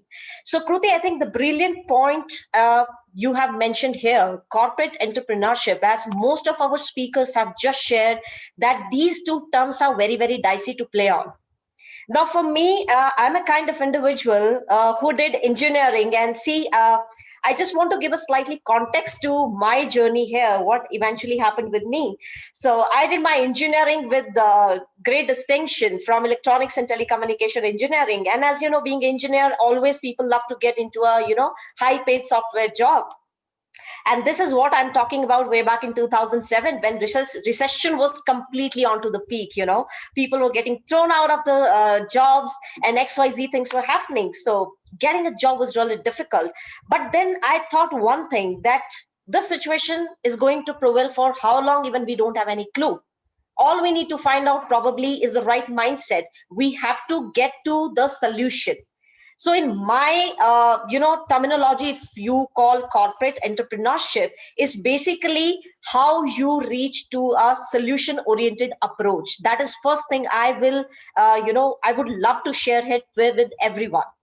Because if you're not a solution-oriented approach person, definitely things are going to become very, very challenging and complicated for you.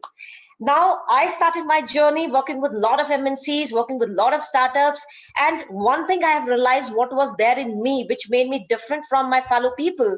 I was always ready to take responsibility and probably bigger challenges in my life so far. So whenever people used to throw challenge at me saying that, hey, come on, do this. And I used to just accept it because I wanted to implement my solution-oriented approach towards it, rather than thinking from a mindset, hey, come on, why I should take this challenge? I'm getting paid for something. Let me just do that. So the entire switch in my mindset helped me a lot to gain higher positions and higher promotion leaders, provided that the entire journey of my corporate culture was improved a lot. So for me, corporate has played a vital role in making my skill set so powerful today that I turned out to be into the entrepreneurship journey. And today as a business coach, working with almost 1,000+ entrepreneurs, I love this entire journey of me creating my lifestyle with work-life balance. A lot of people hesitate in getting into this journey of entrepreneurship because they feel, oh my God, it's all about investment. I consider this, if you are innovative, if you have a burning desire in you, trust me, nothing stops you. All you need to find out is a solution-oriented approach. When I started my journey, I never had in my mindset that, okay, I want to be an entrepreneur. No, my right skill set, right mentors, and right learning mindset has actually made me to achieve whatever today, whosoever I am. So my sincere advice or my sincere suggestion here, which I bring from my experience to all the young leaders here, I think today we need to focus on creating the right corporate business leaders. And corporate plays a vital role in creating that, because the right kind of exposure and experience which we need as an individual, trust me, we only get from the right corporates, provided that you should have that mindset.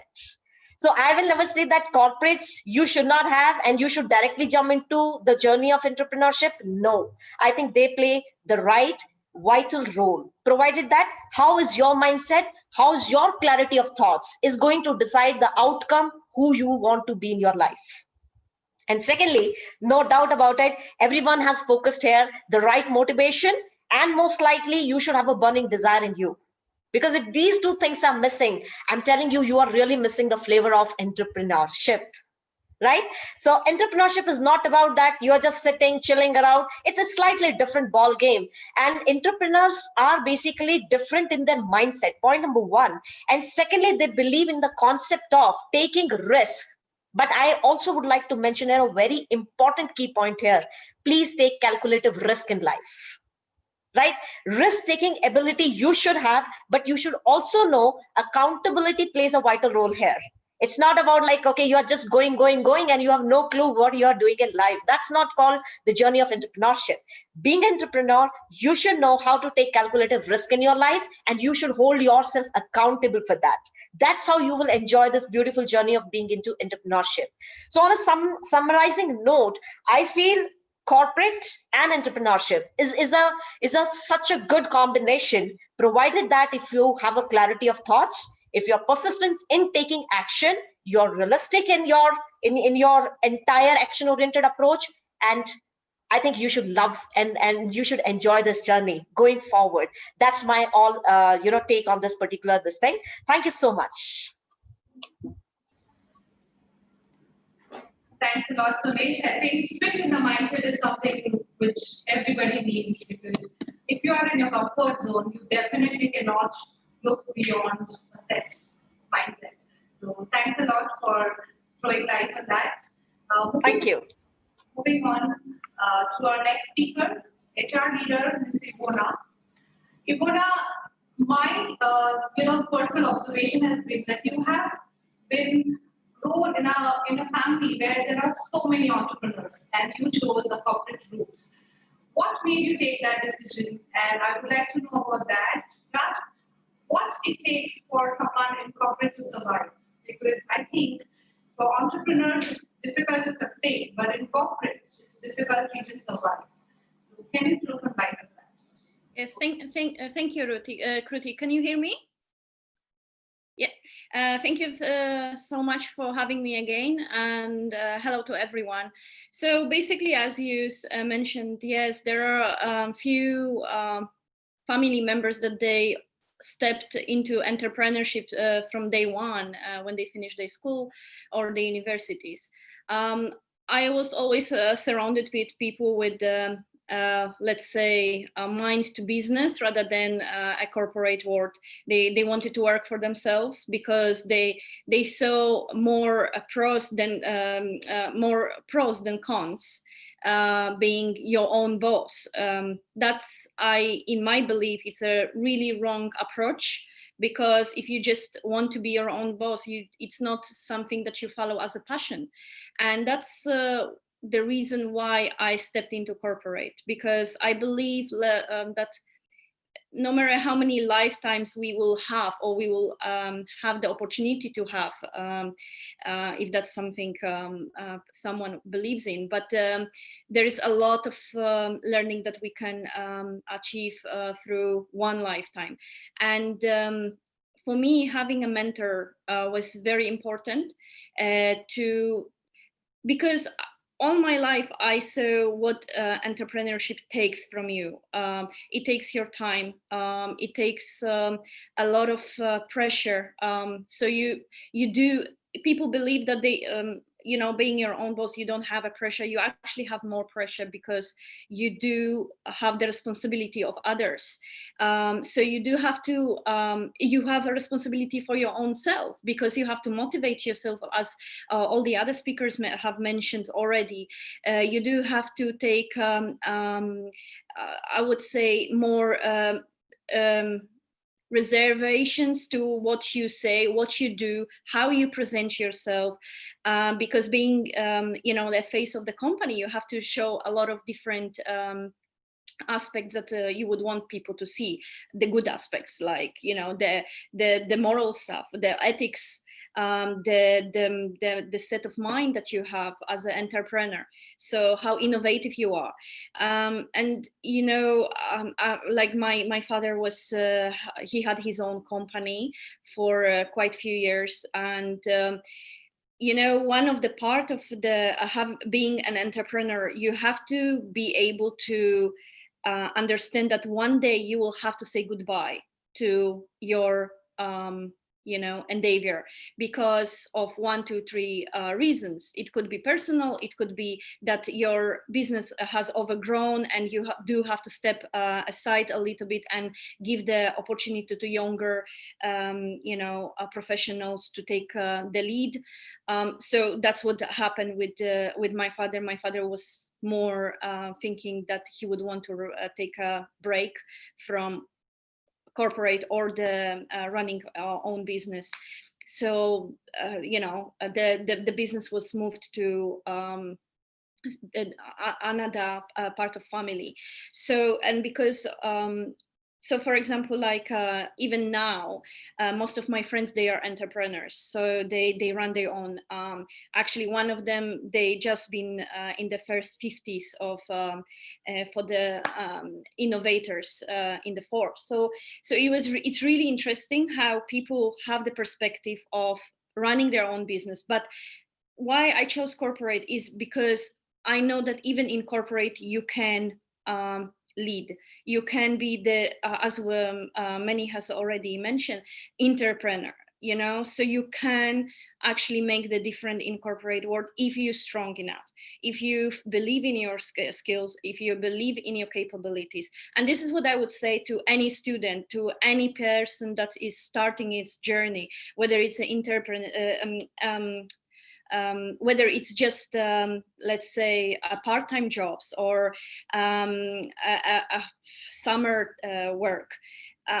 Take the advantage of having someone who has been in the business and create your own value based on their values, on their ways of doing, and create your own. So don't follow always what your mentor says or what your people says. I think already we have some other speakers, they have mentioned about the motivations.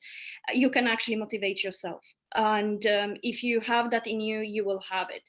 I'm in corporate world, but that doesn't mean I will not step into entrepreneurship because it is in my family. So it is something that I would love to do. But I just feel that what I'm doing right now, it makes the difference, and I'm happy with that. And because I believe that there is a lot of gray areas that I need to learn about my role as a HR. And I think a lot of entrepreneurs would agree with me that having the good level of understanding of human resources in own company, it actually gives you the advantage over others. Because if you have a mission to be delivering the best services, your services start with the internal stakeholders. So that's from my side. There are a lot of pros and cons that has already been touched for both sides. So I will not go in deep into points, but just one thing, that if you really think of stepping into corporate world, think about what do you like about it, read about it, and take summer jobs before you. If you have also, what I liked about what Lisa said, you can actually be in corporate and you can run your own business on the side, whether it's a coaching, or I saw a lot of people that do a coaching let's say, so they provide services, they have a small e-commerce on the site, or and so on and so forth. That doesn't mean that they will fail. They're growing slowly, they're learning from the industry, and they're learning how to not make mistakes or avoid the same mistakes. So this is what I would say: try everything you think that you like to do, and don't be scared. That's the most important thing. It is good to have the fear, but have that fear balanced with the positivity about your skills and your capabilities. So believing in yourself, that's the most important thing, whether you want to be in corporate or you want to be in an entrepreneur.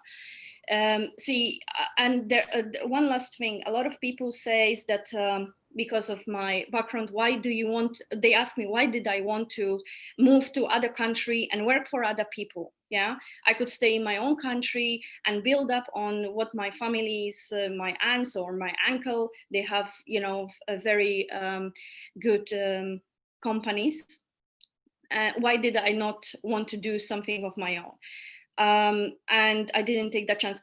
To be honest, it was a more challenging to take the step for me and move to other country and to work for someone else, because it is a courage that you need to have in you to be able to grow within other company, other people, from other people perspective, because we all have to learn from someone. And I would also say, if you have a different perspective to what your family wants to do, it doesn't mean that you will go against them. It means that you want to grow more.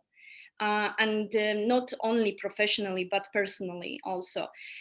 We had touched already also the set of mind, or how being failing in entrepreneurship can make your life, can make you feel that you are lacking something, or it makes you feel depressed or develop anxieties. So this is another thing that you have to tackle on your own, because nobody will help you. So you need to understand that this is what I can do, and don't limit yourself, but limit your negative set of thinking.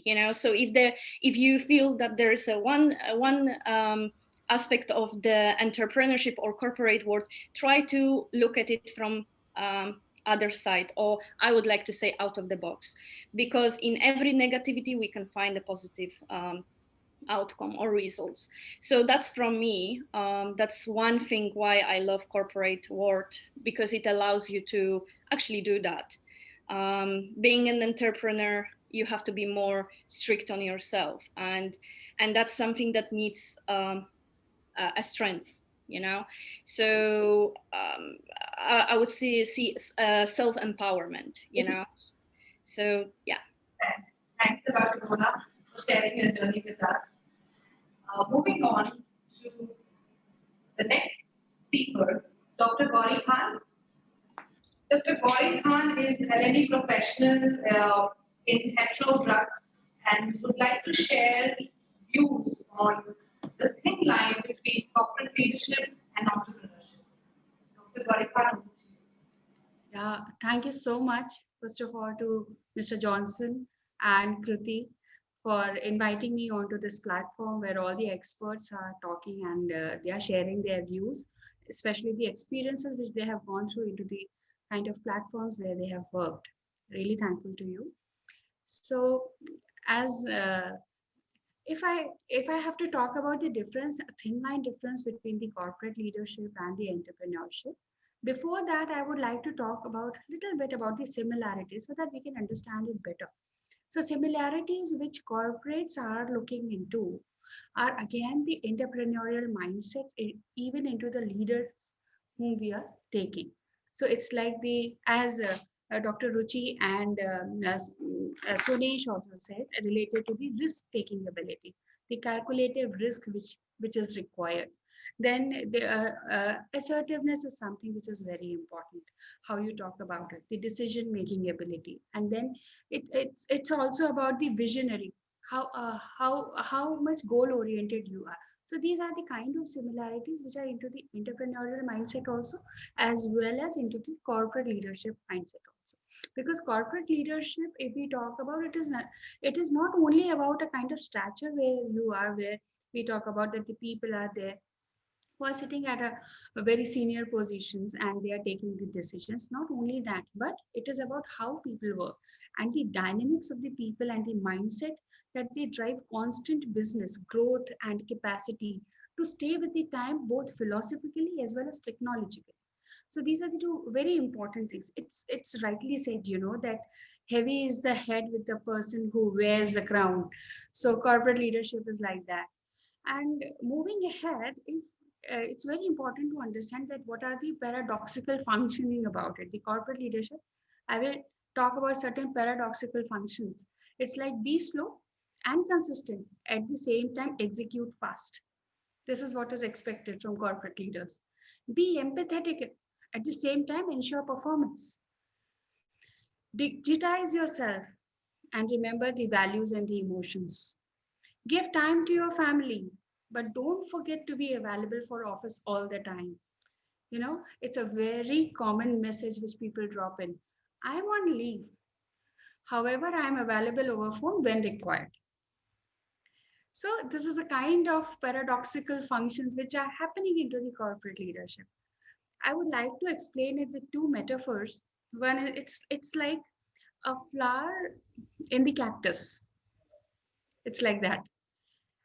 Second one, which I always relate to, is that when you play a guitar, what happens?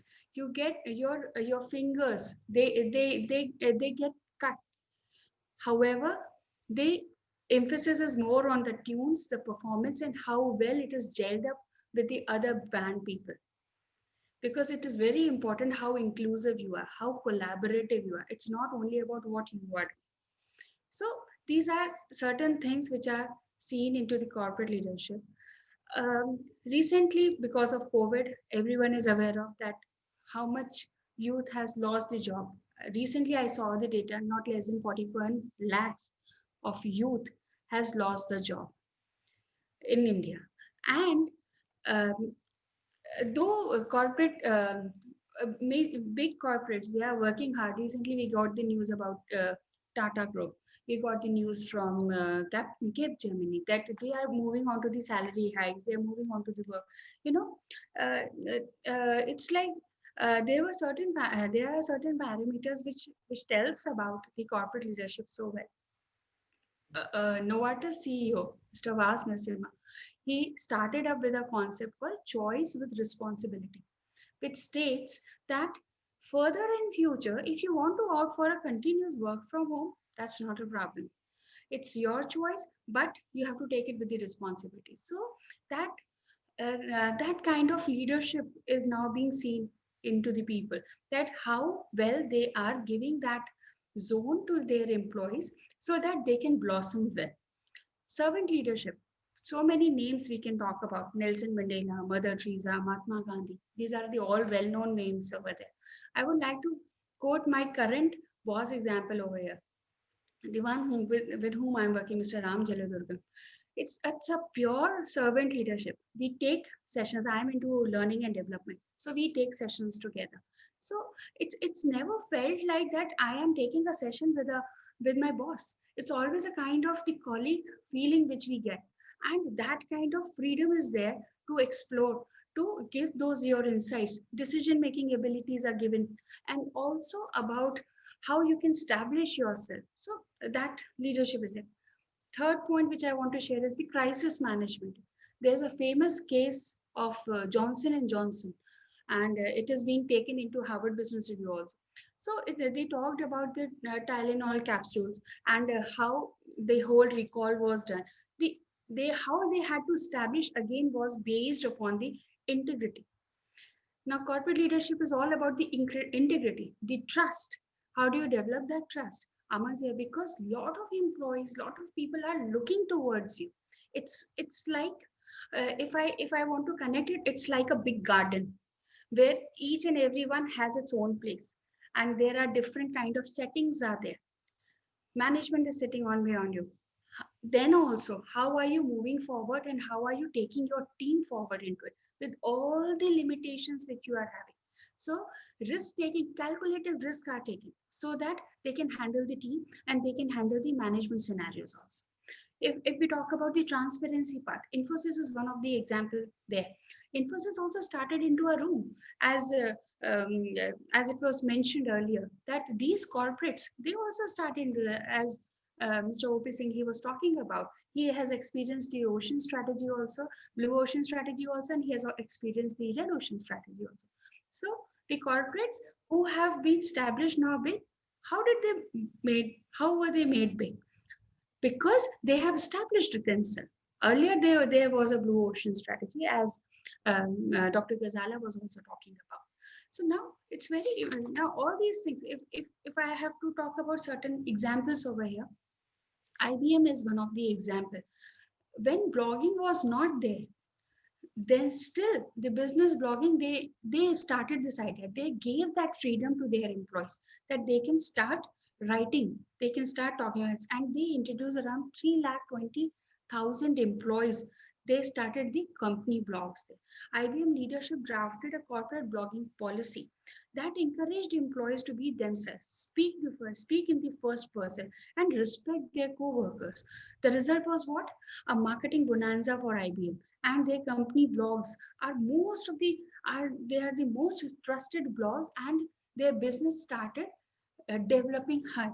That and how did this happen? Because they have given that much of exposure, and that trust was there onto the employees. How can that happen? That can only happen when that leadership aspects are there. For Tata Steel, during this COVID times, they said that because safety is the top priority, therefore what they promoted for the social distance, that they have informed that no salaries will be deducted, and if they opt for work from home also, that's wrong. Into Tata Steel, that's true into the manufacturing sector I'm talking about. In Dabur India, what they have done is that they have updated certain guidelines how to stay healthy. Most of the companies say yes, they are doing it, but to promote more is that they have made one more chamber there where they are talking about the well-being of the employees, their wellness, mental wellness of the employees. So these are certain examples where it is important to understand the values, the emotional values, how a person starts the journey. Last, I would like to end up with one concept over here. Entrepreneurial role is like the origin of the river which starts from the Himalayas. So how wild it starts with a lot of vigor, with a lot of energy, and it is moving forward towards that goal. The speed is there, risk is there, and moving forward, many people are able to join, many things are able to join, some are not able to join, but it's moving forward, goal oriented, very specific what they want. Gradually, after moving ahead, what happens? It slowly moves into the ocean. How is the ocean? When you go deep into it, people are finding their journey also there. So entrepreneurial also is a mindset. Being into corporate is also a mindset, as Ivona rightly said, that it does not depend upon that what role you are taking, and at what role, what kind of mindset you are doing, because decision is important into entrepreneurial role also as compared to the corporate role also. Many things are dependent. I remember I had one colleague with me.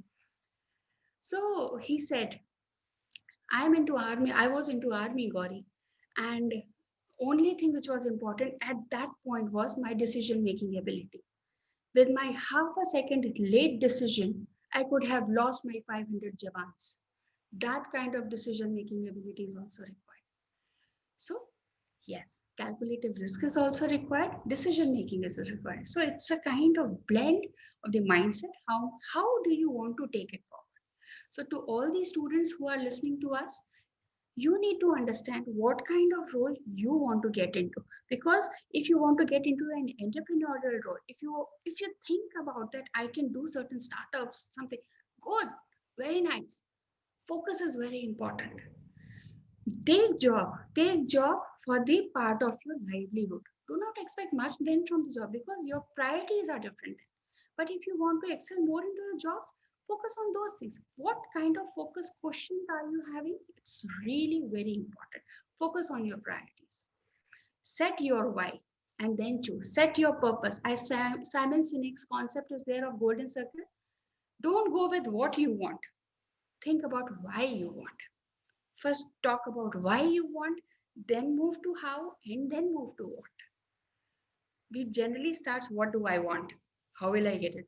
Why is completely lost, isn't it? Don't lose that why. Start with why. Thank you. Thank you so much. Thanks a lot, Dr. Gauri. I think you used many examples, and I think the audience, the larger audience, will really benefit from these examples.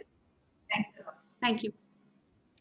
Moving on to our last but not the least, Ms. Harshadi Vivalge. Harshadi, there is a lot spoken about the shift that happens from college to corporate.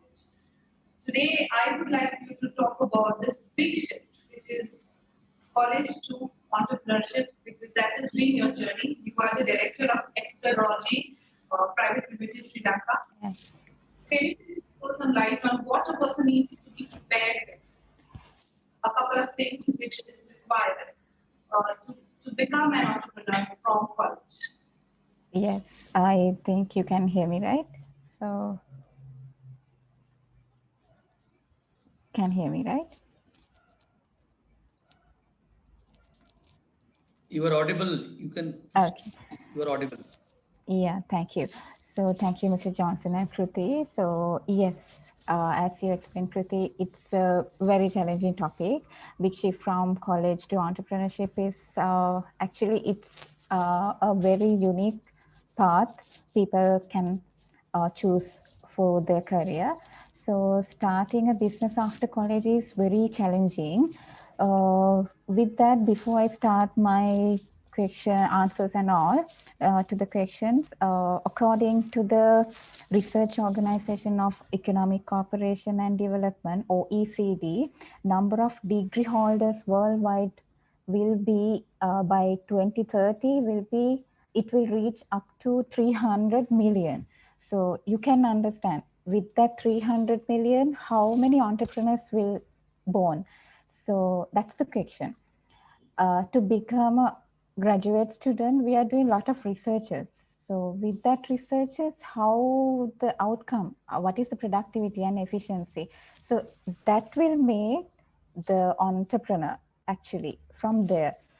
Making the mindset of entrepreneur is, if you choose to become an entrepreneur after college, you're not a normal person actually. You have a very positive and you're a very go-getter. Actually, you're a go-getter. So of course, you are not getting that mindset to become an entrepreneur if you are not having that capable mindset with your capacity and the skills.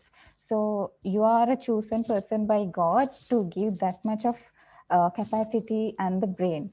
So with that, so you are one lucky number can be in future if you approach your way in a, even you choose the different path as a beginner, and challenge, you choose the challenge to your life and to your career. That is a very big effort you have to put. So with that, if you want to become a successful entrepreneur, my advice is you have to be more cunning than other people. It's easy to go for a corporate sector and go for an interview, face that and get the job.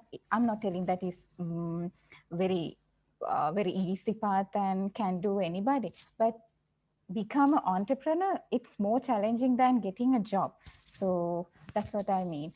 So if you want to become an entrepreneur, you need some sort of skill sets to behave as an entrepreneur, and you have to be cunning with your emotions, with your skills, and you have to be a good listener, you have to be a good researcher. If you maybe you don't haven't recognized your correct approach, passion, and also you have to be a mindset with immediate mindset. Mediumly, you have to think about if you lose, what will happen? If you get success, what will happen? So you had to understand that both of parts and stay in middle.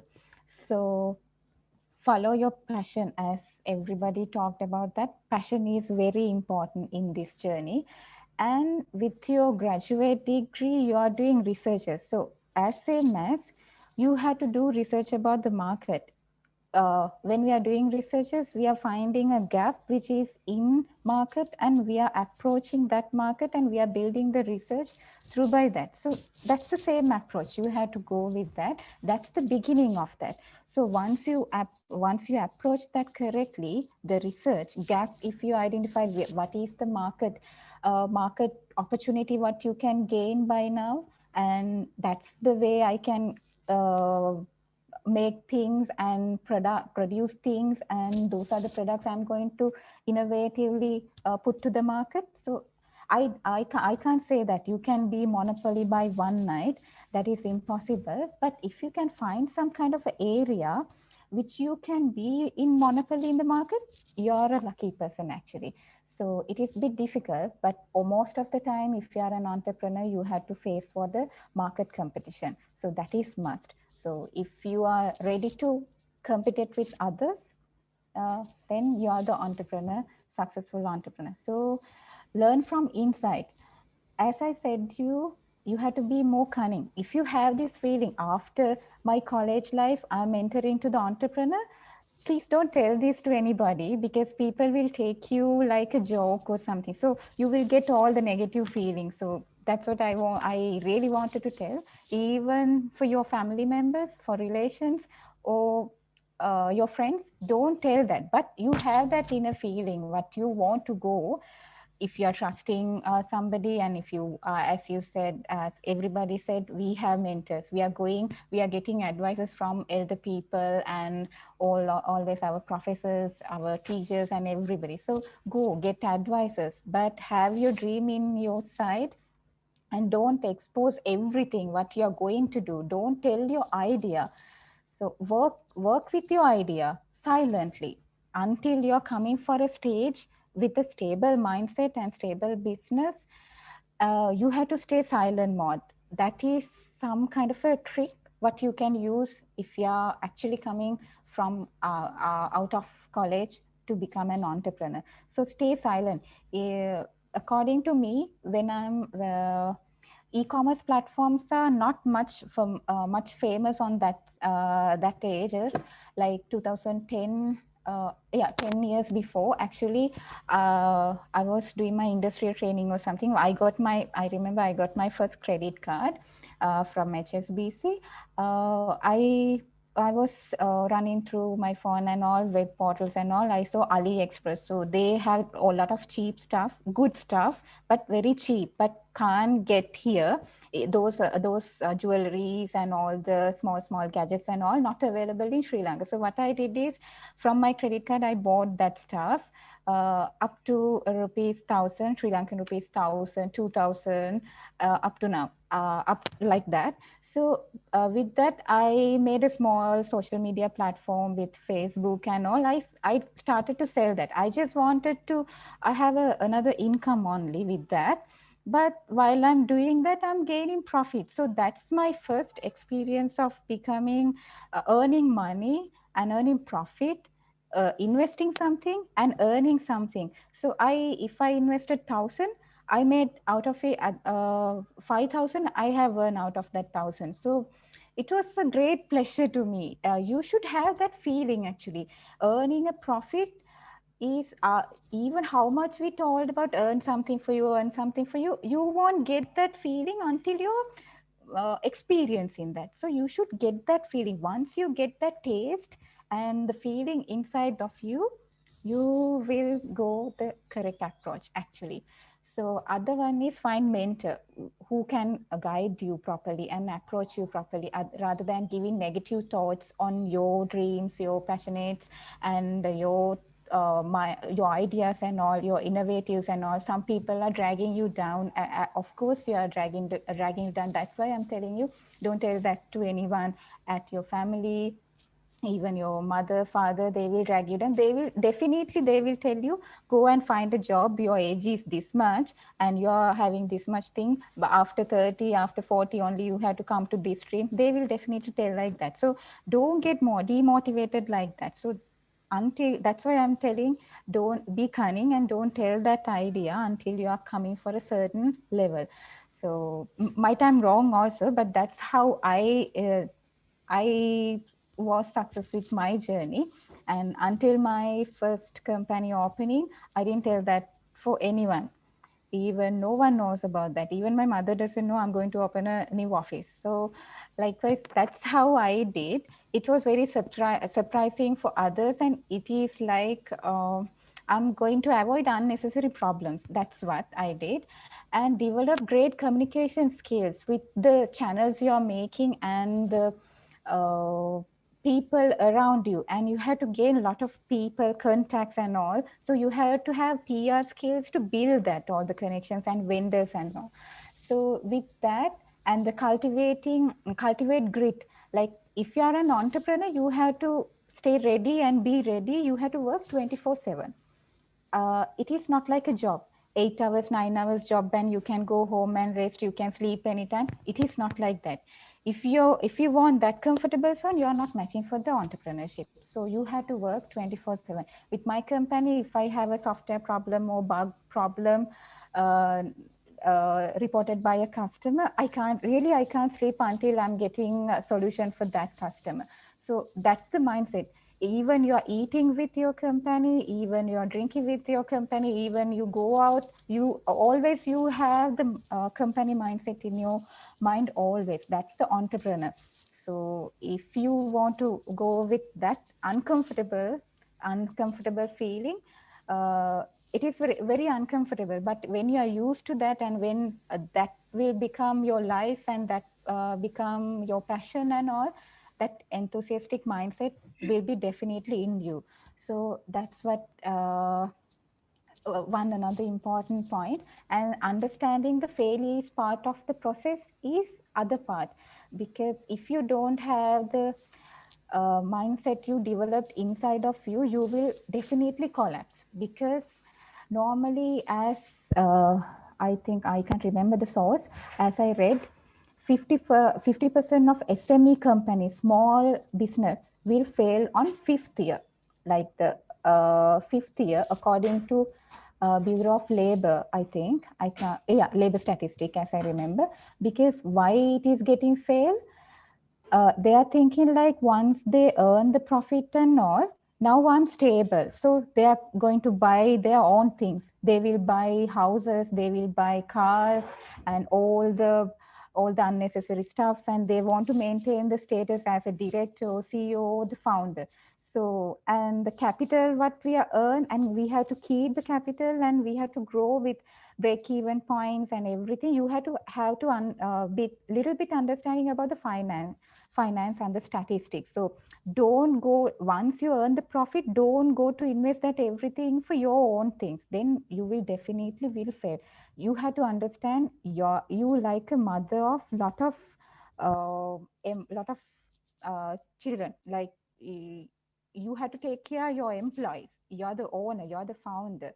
But to go to that level, you have to be your own peer. When you started that, you have to be your own peer, your own coordinator, your own secretary, and you're at the same time you are the CEO. And I had that feeling when I'm starting my IT company. I'm the one who making the call, and I'm getting the appointment with the client, and after that I'm the one who doing the documentation part, going to the meeting with my friend or somebody. And it was very uncomfortable, but I managed that everything. If you want to go for the success level, you have to be all the roles in one time. You have to have that capacity in your brain. So and comparing with other companies and other friends. Okay, as other people, I can't remember the name. So somebody told, once you're after the college, some people are getting for the corporate level good earning. Mr. Singh told that they are going for a good jobs and all, and entrepreneur will be in the same level, but that person will be remain and getting promoted, and that time will time with the time they will promote and everything and get the all the bonuses and salary increments and everything. For entrepreneurs, we don't get salaries, so we get only profits. So, and we don't get bonus, only we got good business with the hard work and all, we will get that bonus. So with that, we have to have that mindset. Even you should not compare about your friend with your friends who are doing corporate jobs, and you should not criticize them, and you should not compare other companies, competitors. Of course, you have to do SWOT analysis, competitor analysis and everything, but you should not care about that everything. You just have to walk on your own way, own path, if you are correct. So don't be afraid to take the leap. Of course, if you thought like college to entrepreneurship, already you have taken a leap. It is very unique path, and getting a salary and getting a profit is two different things. Very particularly, that is two different feeling actually. Getting a salary is something another. As example, XXX, if I have received, and the profit will be not that much.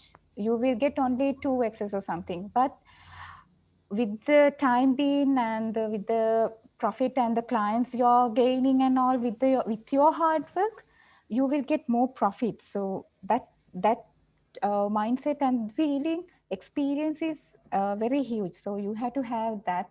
And once you have that feeling, you will be into the correct path. So I'm not taking that much time. So thank you so much. Thank you so much for having me. I think it is very insightful for the audience. Moving on to questions, I think we have very less time, so we'll pick three questions, max three questions from the audience. Anyone who has a question, please raise it.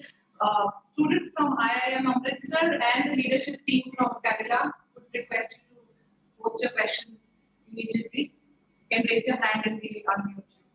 I think IIM Amritsar, Anjali, Shruti, and Rishabh, you can start with the question first. So that, Dr. Ruchi can answer, Richa can answer, entrepreneur Lisa can answer. The entrepreneur can answer more than the corporate people. And Mr. O.P. Singh also can answer, because he was in both the way, and Bhavin also can answer. Anyone who has a question for Dr. Ruchi, I think we'll take that first, because she has a time constraint as well.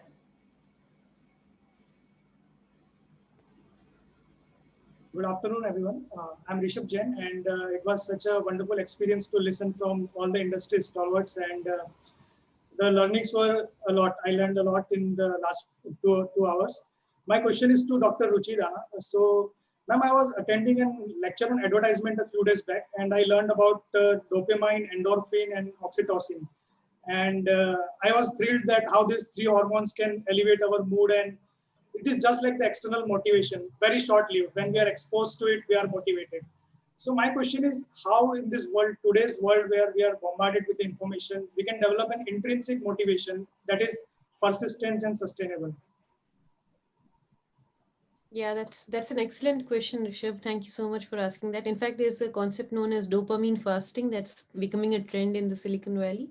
So because like we are so much used to like social media and all of these like small like appreciations and rewards and recognitions, that we are sort of dependent on that, and that's what is actually very much harmful to people, because that kills the internal motivation to do things. So I think it's much better to focus on the discipline. So that's what I try to do. Like I try to make sure that people that I mentor, I try to make them understand that discipline is something that's really, really important. Like, for example, like going to the gym or going for a walk or something, it should be something like you don't even have to think about it. It should be as simple as like you wake up and you brush your teeth, right? So it should be something similar that like it just falls into your routine. Your routine is like very well planned out, so that you have all of these components or all of this balance into your life, into your day-to-day life. Because otherwise, like if you wait for that motivation, wait for that next award to come and all of that, then like life becomes like you're chasing something, and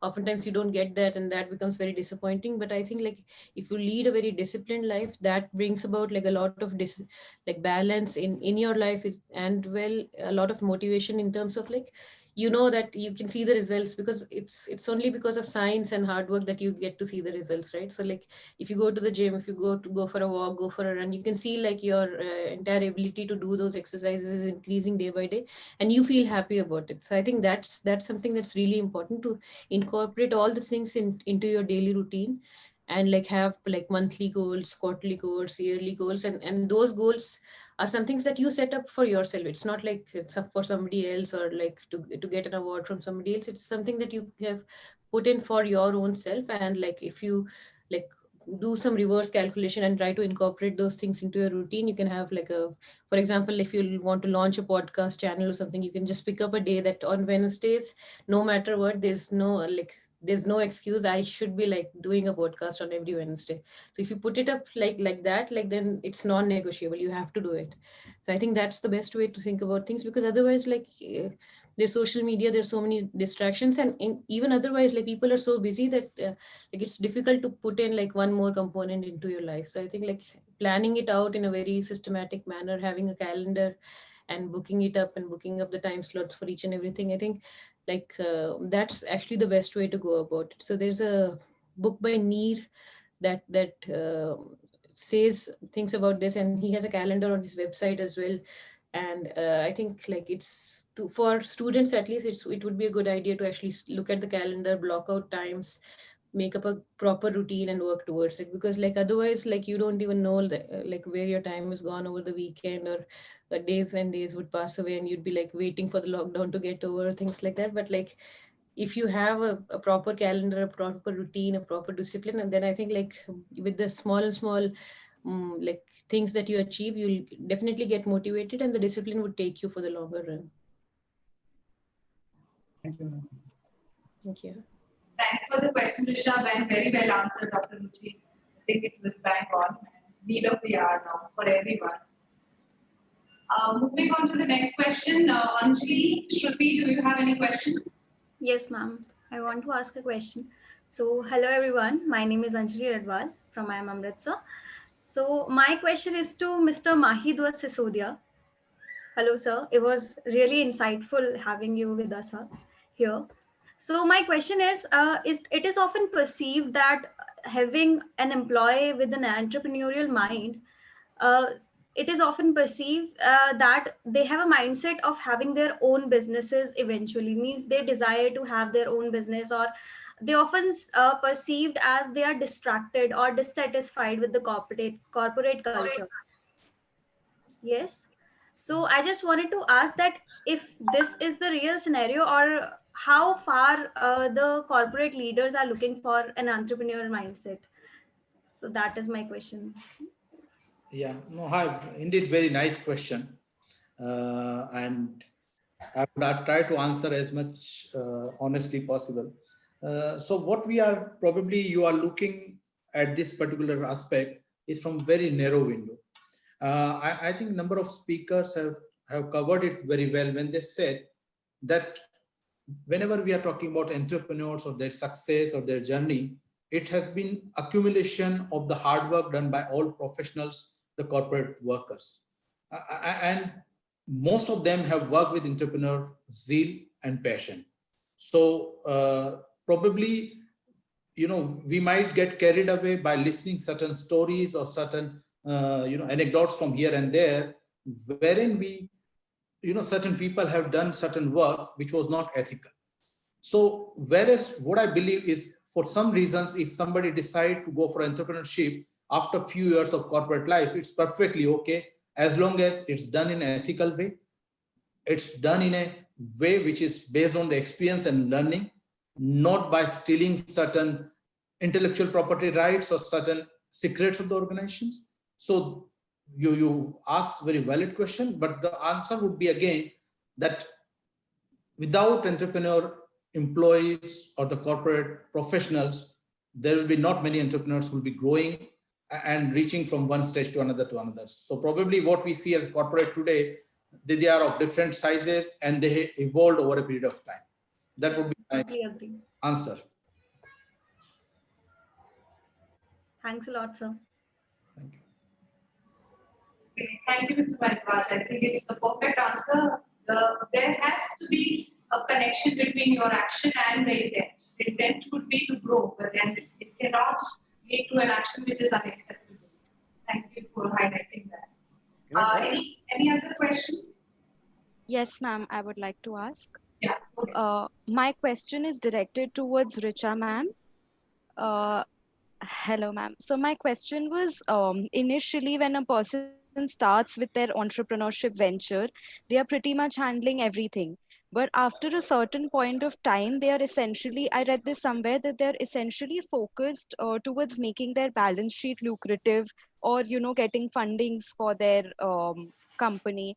So how do they manage with this? Because when they are in a corporate role, they are doing, like, they are focusing on their particular role.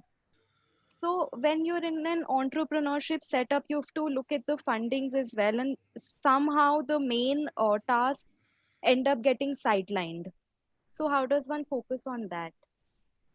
Yeah, I think this is an excellent question because as an entrepreneur and as a professional who is very passionate about my work, this tug of war happens and it keeps going bigger and bigger, especially when you start scaling up. So when you're small and cute, you're just like out there, I'll do whatever I want to do, and it's just really what every smallest of victory is celebrated, and you have parties and you call all your friends and have pizza and all that. But when you're scaling up, that's when this issue really comes up, as in how much are you willing to do without having to worry about the balance sheet? How much can you do for clients without having to worry about the profit margins, and how can you do it in a competitive way? As somebody just said, that the pharma industry is really competitive. So is every single industry out there. People will save money on travel costs and give our competitors would give a better pricing to the clients and so on. So to be able to survive, I think the only and the single most factor that supersedes all is the passion, the commitment, the quality, and the confirmation that you're able to give to the client, the confidence that you're able to give to the client that nobody in this entire on this entire planet can do this work the way I can do it. That's the only thing that matters, I think, at the end of the day. If your client, who is actually your benefactor, and he's the one who's trusting in you, ready to put their money, and in a lot of corporate leaders, in the case of corporate leaders, they're actually trusting you with their entire reputation. Because if you screw up the job, they look bad, and that's really, really, really sad.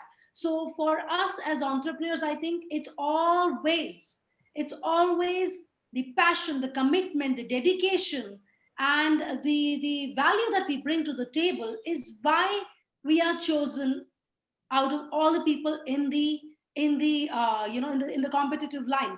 But that said, I think that when it comes to the balance sheet and when it comes to the money that you're making and so on, in my experience, it comes. The law of karma is that what you put in is what you're going to take out. It's a cycle. It's the law of nature. You cannot turn the wheel of nature to do whatever you want to do. It's going to be the way nature has designed things to be. So the more you put in, ultimately, sooner or later, it's going to come back to you. And I don't think you should worry too much about the funding or the money and all of that. I think the reason most people become entrepreneurs are not because they want to make tons of money, but because they believe in the work that they are doing. And they believe that if they don't do the work, nobody in the world will be able to do and say and perform it the way they can do it. So this is the value that we add, which is much more than any amount of money that you put on the table. And I think it's the value that we should, as entrepreneurs, keep in our heart and mind and soul till the end of our journeys. It really doesn't matter how much balance sheet, how good your balance sheet looks, because ultimately those things truly get taken care of. And as you scale up, they have a way of aligning. And I think we should just wait for that time to come and take the leap. Right. Thank you, ma'am. Okay, thank you, Richa. I think we'll move on to the last question. Anyone has a question, please go ahead and ask. Good afternoon, everyone. I would like to ask a question to Mr. O.P. Singh. Sir, since you are a veteran in the pharma industry, and my question is particularly for the pharma industry, so anybody else, everyone else can also pitch in. So the question is like, we are seeing advent of cutting edge technologies in the pharma industry, both in the R&D and in the distribution side, and advent of startups in India like 1mg, Precto, and NetMeds, etc. And in the clinic, seeing the evolvement of clinical decision support systems and artificial intelligence and the apps that are helping the patients to take their medicines. So a lot is happening in the pharma industry. So what are some of the big changes that you see going forward in the next 5 years in the Indian pharma industry particular and in the global market as well? Rishabh, thank you for this question. So all of you will learn a new word that's called phygital. Physical and digital के बीच में आता है phygital. And that's the change you will see in this pharma industry. See, I would like to be very specific. Pharma industry, in fact, I mean, Bhavin made a mention that there is a very, very short research pipeline, very short, more or less exhausted. Nothing is remaining, which can be a breakthrough molecule in the world. Let's hope coronavirus vaccine can be a breakthrough, and that could be the biggest brand going to be in the world. Let's see who is the winner, who is going to be the real winner, which country, I don't know. Maybe India is the one. Maybe Cadila Pharmaceutical could be one of them. So the point what I'm trying to make today here, this industry is people-centric. In healthcare, you cannot advertise your medicine. There are laws. Dr. Ruchi is there. She has, must be seeing that you will not see any controlled drug, scheduled drug advertised through any other media other than one-to-one because it is illegal. So in this world, I think globally, the importance of people remain, but there is a change which is happening. Doctors have started using telemedicine platform. That's called virtual clinic, which was not there before. Especially in India, if I have to tell you, if the patient wants satisfaction, the doctor has to touch his nerves and the pulse rate has to be checked. Physical touch itself gives 50% comfort to the patient that, okay, my doctor has touched me, I'm going to be all right. That's psychology. But that is shifting today. For two reasons. Corona has made us to stay away from each other, social distancing. And because of this change into mindset, actually, people talked about growth mindset, and then people talk about entrepreneurial mindset. Same thing happening in doctor mindset. They have started, seeing patient through WhatsApp, through phone, and now through virtual, platform. So I think these changes are going to take place in our country across the globe, and but still, the people importance will not go away. And it will be not physical fully, it will not fully digital, but it will be 50-50 or both. That's called phygital. And going forward, in fact, there is a lot of awareness has been created into healthcare. And by the way, Rishabh, this is the only industry progressing during Corona. The only industry has shown growth. The only industry has shown profit. And the only industry is the hope for survival. So imagine, in fact, there are people from, different industry. So I can say that healthcare is going to be an evergreen field.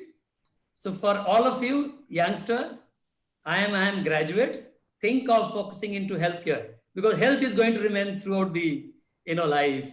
So you can pick up, and this industry is going to really do good in spite of a lot of technological changes. As far as R&D is concerned, intelligence, like artificial intelligence is really going to help in data crunching, arriving to the conclusion, specification, and the time bar, what is used to take 10 years, 15 years, going to be reduced. Any drug which is maybe into the third phase may not take a longer time. It is going to be reduced, the final trial phase, and that's what is going to be the most, upcoming thing which is going to happen into healthcare. Fastest delivery of the drug, fastest research, and due to this technological advancement. So I can say there is going to be a huge change because of the digital intervention into healthcare. I hope I have answered you. Absolutely, sir. Thank you, sir. Thank you.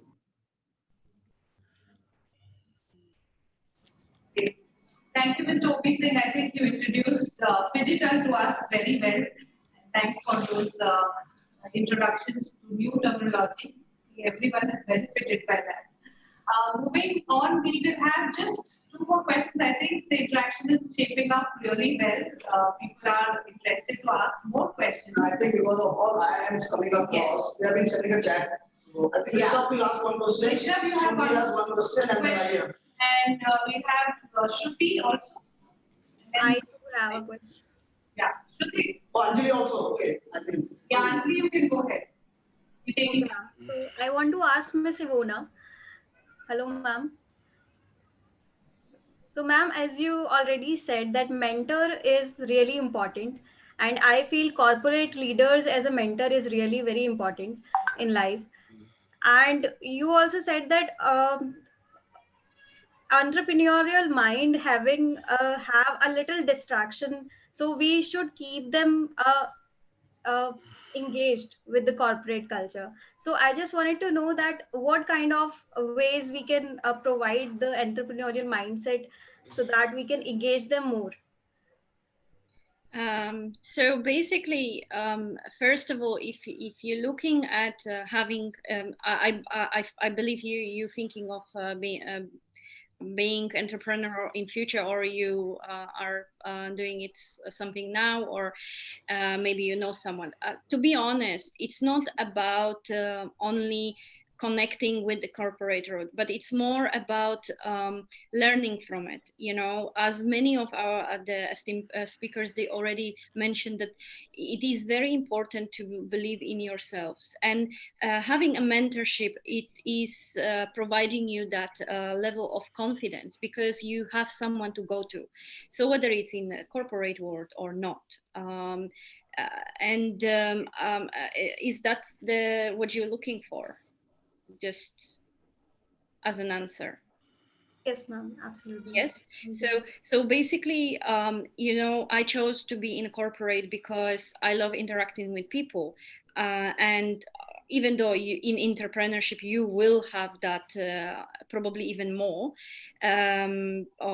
but it gives that level of it's not security that I would say, because a lot of people think that being in corporate, it's a security. It's not in these days. In entrepreneurship and in corporate, the main thing is that drives your success is being confident, being able to pass your fears. And what's wonderful about corporate world is that you get to meet people with similar set of mind, like yours, like ours, right? In entrepreneurship, you are the driver of the company. You are the person that everyone looks up to, and everyone wants the answers, from you, because you are the entrepreneur. You are the one that drives the force, and it is a very nice feeling. It's really empowering feeling. But if you start questioning or doubting yourself at any moment, it is great to have that corporate link or corporate mentor that you can turn to and say, look, I'm stuck with something, or there is something that I'm doubting. So this is the thing, and why I chose to be in corporate for now is because that's what's providing me the opportunity. I have so many people that I can turn for an advice, and they've been in the business for many years, and it did give me that extra level. But that doesn't say that if you step directly into the entrepreneurship, you will not have that. It's just that I feel that it provided me more opportunity as a person. So it was individual. So you have to look at your own individual needs and preferences. So, as I said before, it's important to have mentorship. It's important to have some level of experience, but it's very important to understand yourself. And someone actually said, I'm not sure now who, that you have to have the answer to your why. So this is very important, and we touched that in our transformation talk before. So when you look into going into entrepreneurship, or you want to stay in both, and corporate and starting your own entrepreneurship on the side, it is very important to understand the why. Yeah, so I hope that's a clear answer. Yes, ma'am. Thank you so much. Great answer, Ivana. We move on to the last question. Mr. Iyer, I think you have a question. Yeah. Good afternoon, everybody. We have been talking about corporate and entrepreneurship. First of all, to commence any business, especially in the corporate sector, you need an HR. The HR is the right person who plays an important role in talent acquisition. HR is also responsible for hiring the candidate and takes participate in the existing exit of the candidate.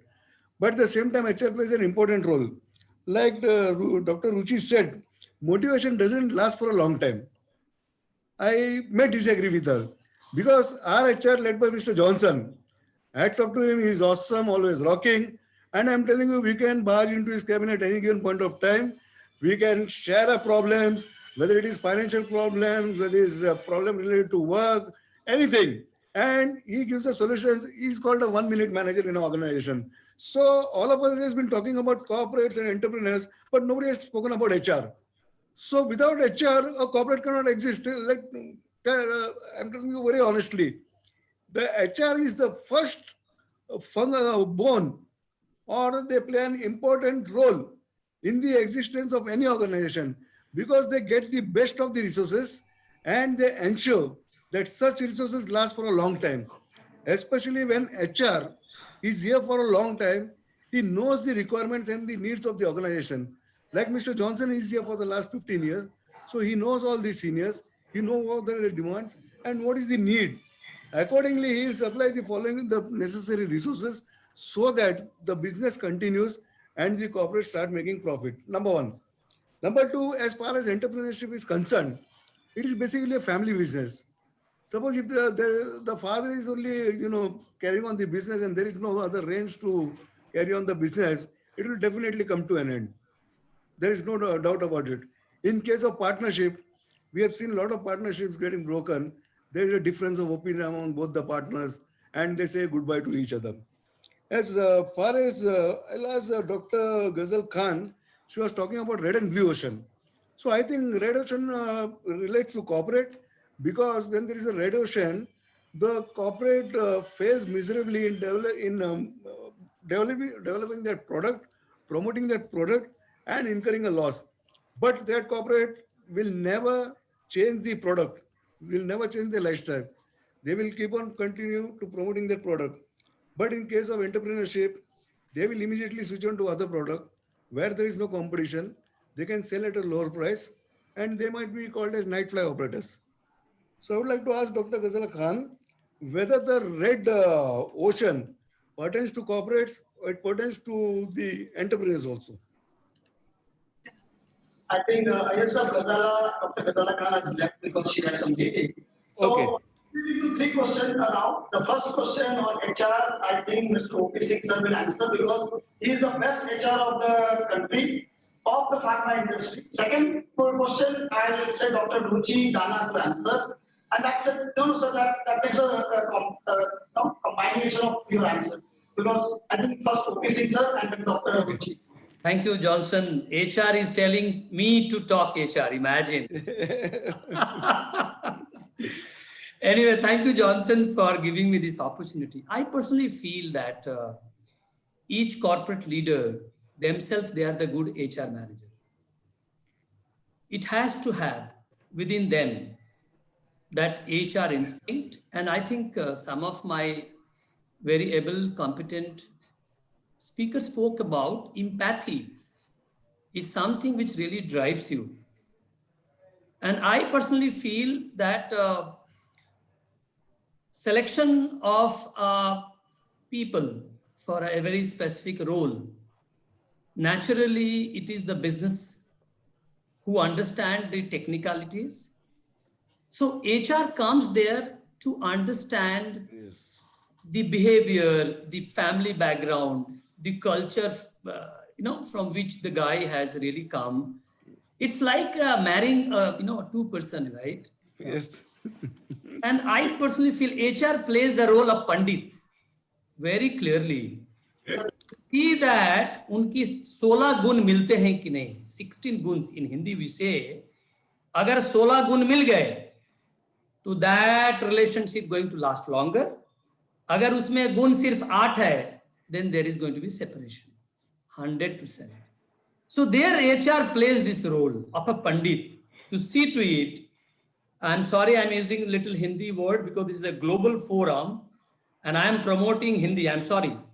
So the point is here, HR plays a role of assessing an individual about their culture, family, the ecosystem through which they have come, and to see that he or she can adjust into my culture or not, like what happens between the marriages.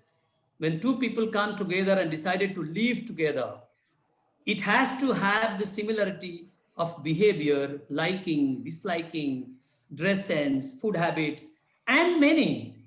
There are few which you have to adjust, and that's called sacrifice in life. Then only you can stay longer even into that relationship. The successful marriage is called best sacrifice in life. And I personally feel that's what HR all about, plays the role. And every individual, every leader has to have the HR as an individual to run their business, rather than saying, no, this is HR job. I don't consider that. HR is a facilitator in order to provide an opportunity to see that the guy is comfortable. But that doesn't mean that is a HR decision to see that right or wrong selection. I don't think so. And that is how we have grown. And today I can take a pride that this 35th year, I am so blessed that I have more than 200 vice presidents, even entrepreneurs into this pharma industry. And I take pride of saying that they are the entrepreneur. I am still enjoying the corporate life because I'm into my comfort zone. So that also smartness is very important. Create more and more entrepreneur under you within your own company and enjoy your cabin, cool AC room, and enjoy, because you don't need to do their job. And that smartness I see in a smart CEO who an entrepreneur or a corporate head, but need to create entrepreneur every day under you. If you can retain them, then your current company grows. If you can't retain them, then they create themselves for themselves and they make the big, because it's the quality of individual with all the learnings, mindset, growth mindsets, risk-taking ability. But at the end, I think Dr. Ruchi said, I have mentioned discipline and hard work, these two statements you mentioned. That's only key to success in every role, discipline and hard work. And that is going to drive. So I think I'm a best HR person being into marketing. Johnson is the best marketing person giving solution to the marketing guys. Imagine. So this is how is the diverse role we are playing. So there's no call HR or marketing. Everybody has to be a good HR leader. I hope, LS, I have answered you. Yeah, I'll intervene over here. Suppose if I am a very busy person, if I'm the CFO or CEO, I'm traveling at a skelter, and I need 2, 3 senior people. So I'll just pick up the phone and tell Johnson, I'll give the profile. He'll do a talent acquisition. He'll complete 99% of the job. He knows what is my requirement, what is the salary I have to pay, all those things. And he'll just give this thing to me, and I speak to him only for 2 minutes or 3 minutes. I meet the candidate and I finalize. Instead of I identifying and doing a talent acquisition, it will result a saving in time and money for the organization. This is my feeling, and which he has been doing, and he has succeeded in doing this. Yes, sir. Thank you very much. I think I'm telling you, when I'm working in this company for almost now 12 years with one chairman, what officer said, no, I'm just adding to that. Every individual sitting in the panel now are the HR leader, because they are the right person. You select the right choice. I can only get a nice behavioral guy. I can get a nice person, smart, handsome like me. Sorry, I'm using that word, handsome like me. So smart, handsome like me, very, a brilliant, a good educated boy. But the real interviewer or the real panelists are Mr. O.P. Singh, Dr. Ruchi, Richa, Sunesh, all are the real HR leaders. Because we learn from them. I'm just a small HR qualified person, but I learn from them HR, because HR always says, that's our job, haste raho aur hasaate raho. So I make everybody smile, I smile myself. So that's the answer. Now we go to second question to Dr. Ruchi, what she asked. So she's going to answer that. And then after that, we will close the session because it's going to be 1:30, all are hungry from morning. And then that's Dr. Ruchi.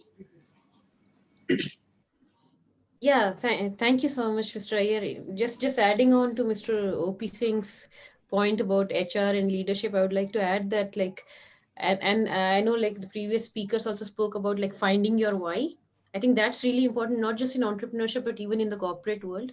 So I can give you an example of JFK when he was he had this dream of putting a man on the moon, and he was working closely with NASA on that. And there was nothing in really concrete about that idea, and it was really a very far-fetched idea, but he had this mission and this vision of putting a man on the moon. So he made sure in NASA, everybody from the top to the bottom knew that this is what they are working on. That was their why. So one day he was just going in the corridor of NASA, and there was a janitor who was sweeping the floor, and he just asked him that, what are you doing here? And the janitor said, I'm helping to put a man on the moon. So that's how deeply these vision and mission statements are ingrained in the people. That's how deeply people know from the top to the bottom that this is their work is meaningful, this is what they're trying to do. I think that's the true quality of leadership, and I think HR people are really important in paying that aspect, because that's really important. It motivates the entire value chain, because if you look at the millennials these days, every 6 months people are changing their jobs, and also it's even more important to have proper HR leaders to have this vision and mission statement ingrained into all the employees.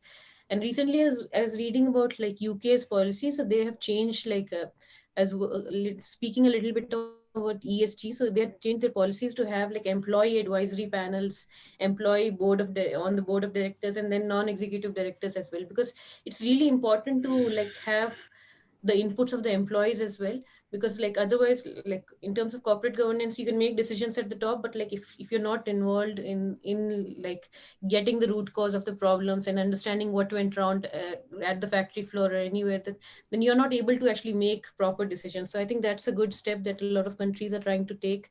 So similar to net promoter score, there's also an employee net promoter score. So net promoter score is usually your customers tell you okay, would they recommend your company to others? So employee net promoter score would be whether the employees are really happy within the company, whether they would like to recommend your jobs to any of their friends. And also I think a huge change is happening, and it's for the good, because with the millennial generation, we see that a lot of job switches, and then these big startup companies like Facebook, Apple, Google, they are trying to poach each and other people from from others. So I think like it's becoming a very competitive, and having like these things in the culture of the company, it's really important to make the company succeed, because otherwise like if you face a lot of problems of attrition, then it takes up so much time to, you know, just train the people, get them on the job, and then like they're leaving again. So I think that's one of the biggest problems that companies face, attrition. So like I think policies like these in the like to bring more empowerment to employees, I think that would be a move in the right direction.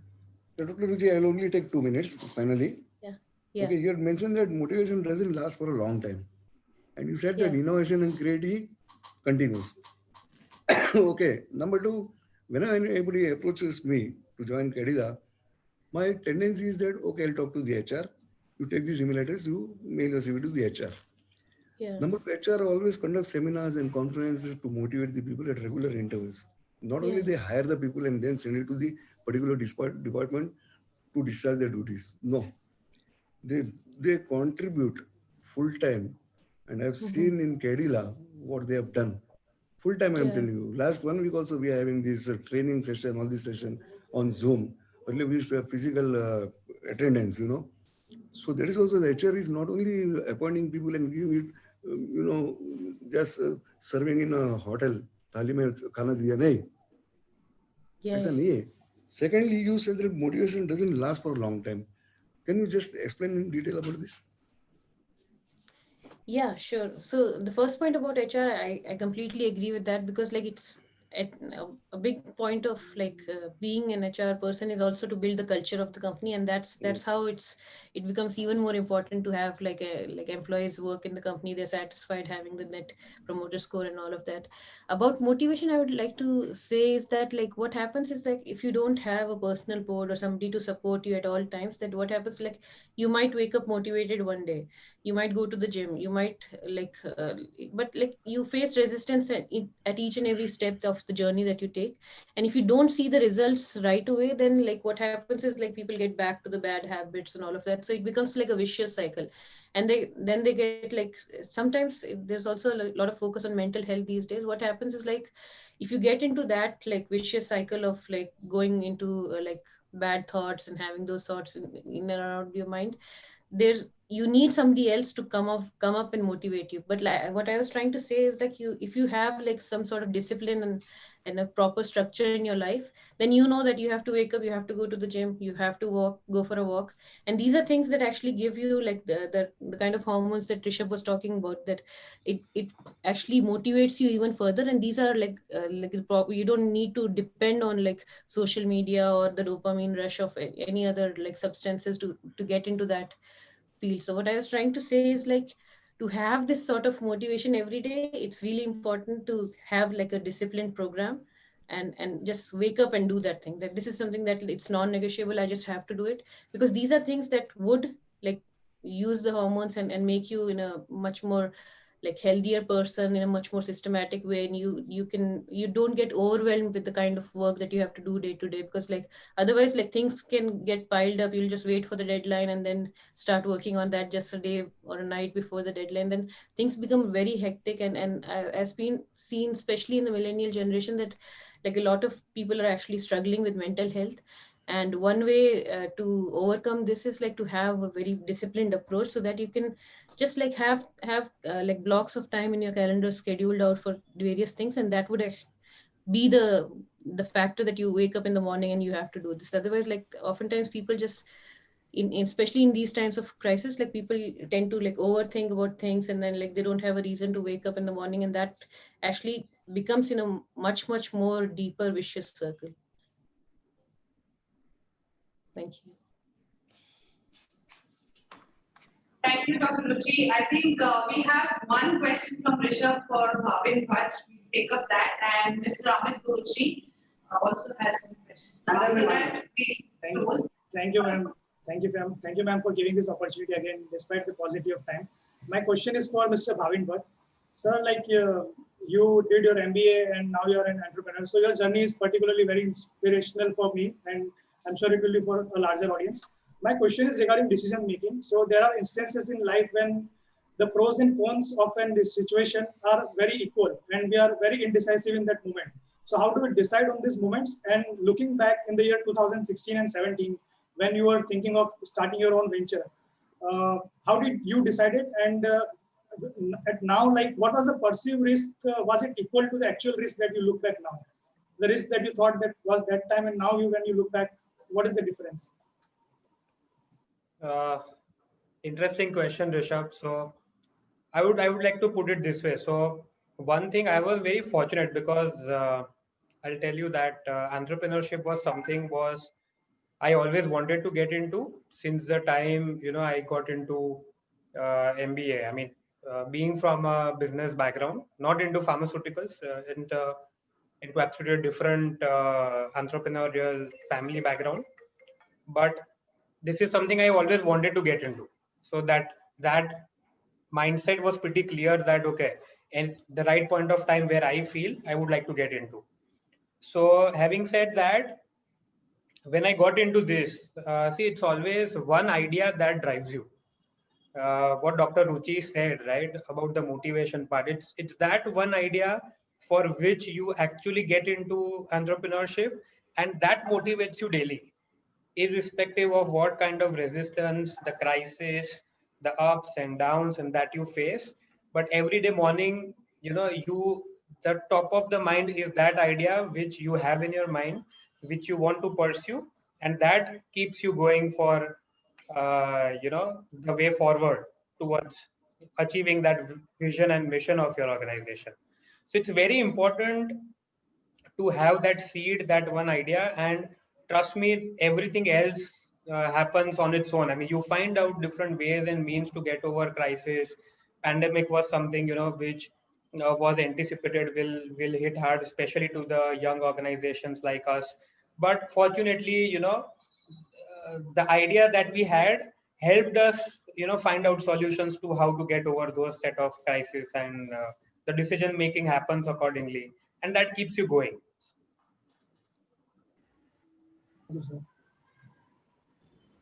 Great. Thank you, Pavan. Rishabh, does this answer your question? Yes, ma'am. Great. Okay, we have the last question from Mr. Amit Doshi. Can you please go ahead? So thank you very much. I think in the panel we have so many successful women entrepreneurs. I have a very direct question. Maybe some of you would like to answer. First of all, you are women entrepreneurs, you are women bosses. Do you believe in gender neutrality? Or how do you, let me put it this way, how do you manage male working employees of yours? This is a very direct question.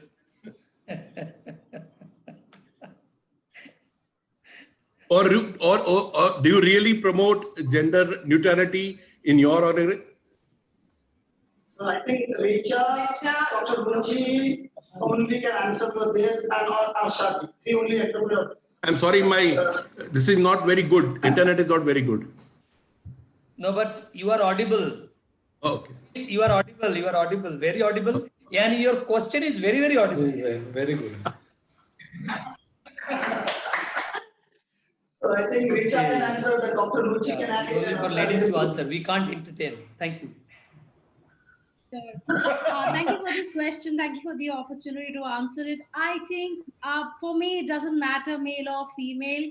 For me, the professionalism and the commitment and the passion that one person brings to the job is what matters. I've really never felt, I mean, I'm surrounded by all these people who are discussing about women entrepreneur and women professional. I don't know what that means because I've worked all over the world, and for me, being a woman was never I'm not an entrepreneur or a filmmaker because I'm a woman, or it has never stopped me. This whole idea of gender playing on whatever I wanted to do in my life, it's never stopped me.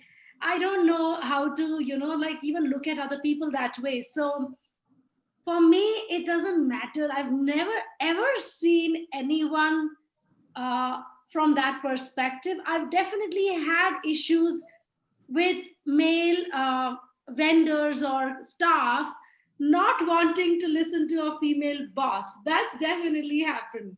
And So when I was working in New York for a long time, and there was no such thing. I was heading TV channel there, an American channel there, and then I came back to India. I was in Bangalore, and I was getting all these people to work with me on set and writing and so on, and I suddenly felt that a lot of people would just not listen to me. And it was very awkward because I was always used to having people do as I say because I was a creative director.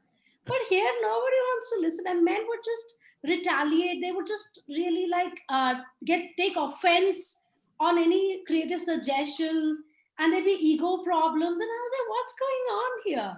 Then one day, somebody explained to me how the social structure is that because I'm from Delhi, but in Delhi, that whole idea of male female is not as important, I think, as it has turned out to be right now, for me at least, in Bangalore. So I think that the whole idea of men wanting to not listen to females, I think it needs to seep into the non-corporate environment, working environment.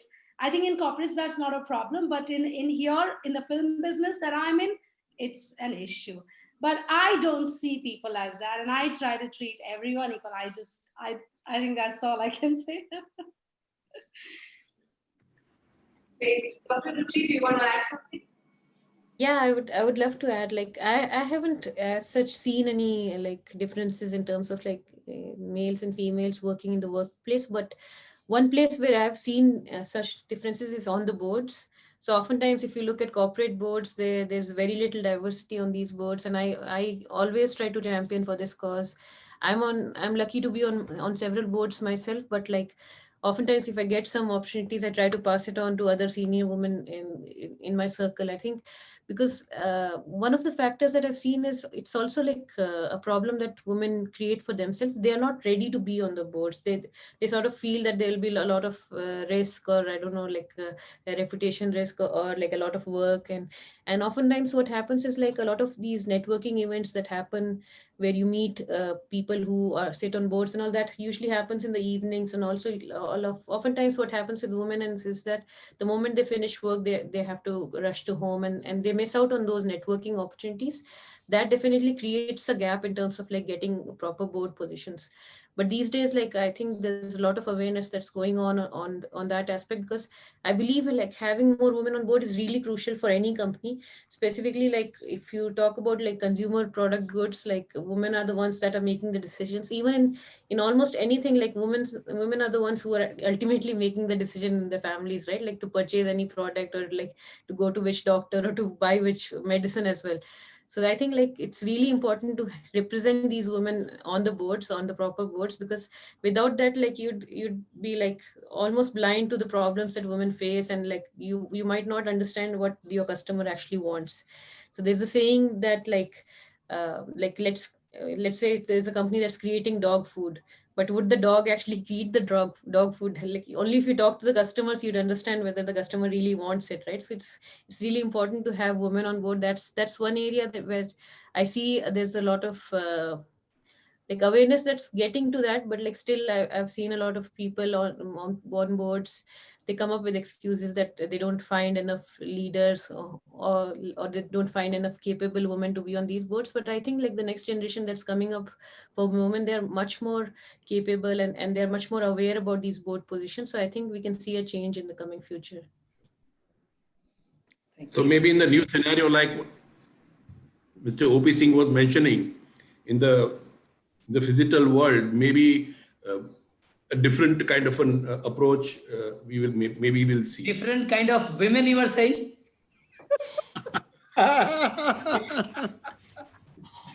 I think I agree with Ruchi. Dr. Ruchi, in fact, she said, at home, the females takes the decision to buy anything. It has happened 2 days before at my home. We were struggling whether I will buy Audi or BMW or Mercedes. My wife said BMW. So I'm taking car tomorrow. See, this is how it is. So how the decision change takes place under the influence of women, I think I agree with you. Maybe the social networking kind of work, they are deprived of. Otherwise, they are too good in their work. They are the most sincere people I have seen female working in my department more sincere than the male. And I think precision in work, time-bound result is being seen by the female worker than the male many a time. So I see no difference, actually, no difference. Yeah, and just adding on to it, like if you talk about like women like winning deals or business deals and all of that, there are people who think that they cannot do it, but like then you should actually see a woman bargain at a shop, like then you'd realize that they are the ones who can actually Yes. do it. So it's really important to have women on board. I would love to make this to champion for this cause, to make much more people aware about this as well, because it's something that's really close to my heart. Thank you so much. Wonderful, wonderful. So I think the subject of diversity, always we speak in diversity and diversity. So diversity is the one, that respect and respect. That's what is the end result. And every time my house also, sir, to add with sir and Dr. Ruchi, my house also always they say, "Aap lion ho office mein, lekin ghar mein aake meow meow karte ho." So that's what is the power of women. And they are the really, really good influencer, negotiator. They do everything in our house. When you go, you sit at the table, you get good garam khana. So that's what is a woman power. And we should keep in every company 50% lady worker. I think that should be an equal rights to everyone. So that's what Johnson believes in, or HR, what we should believe in. And I think I would like to say thank you, Dr. Ruchi, Dr. Uti Singh sir, Mahidwa Sisodia, Richa, and Ivona, all everything, and really on top of this, my 3 IIM student of Amritsar, whom I am coaching and mentoring them, Shruti, Anjali, and Rishabh. You are rocking. I think you should go ahead, stand up and talk in front of everybody, and I think you will be a big entrepreneur of next generation. Thank you, sir. It was a nice session. God bless you all. Very nice, very nice. Thank you so much, everybody. Thank you so much. Thank you.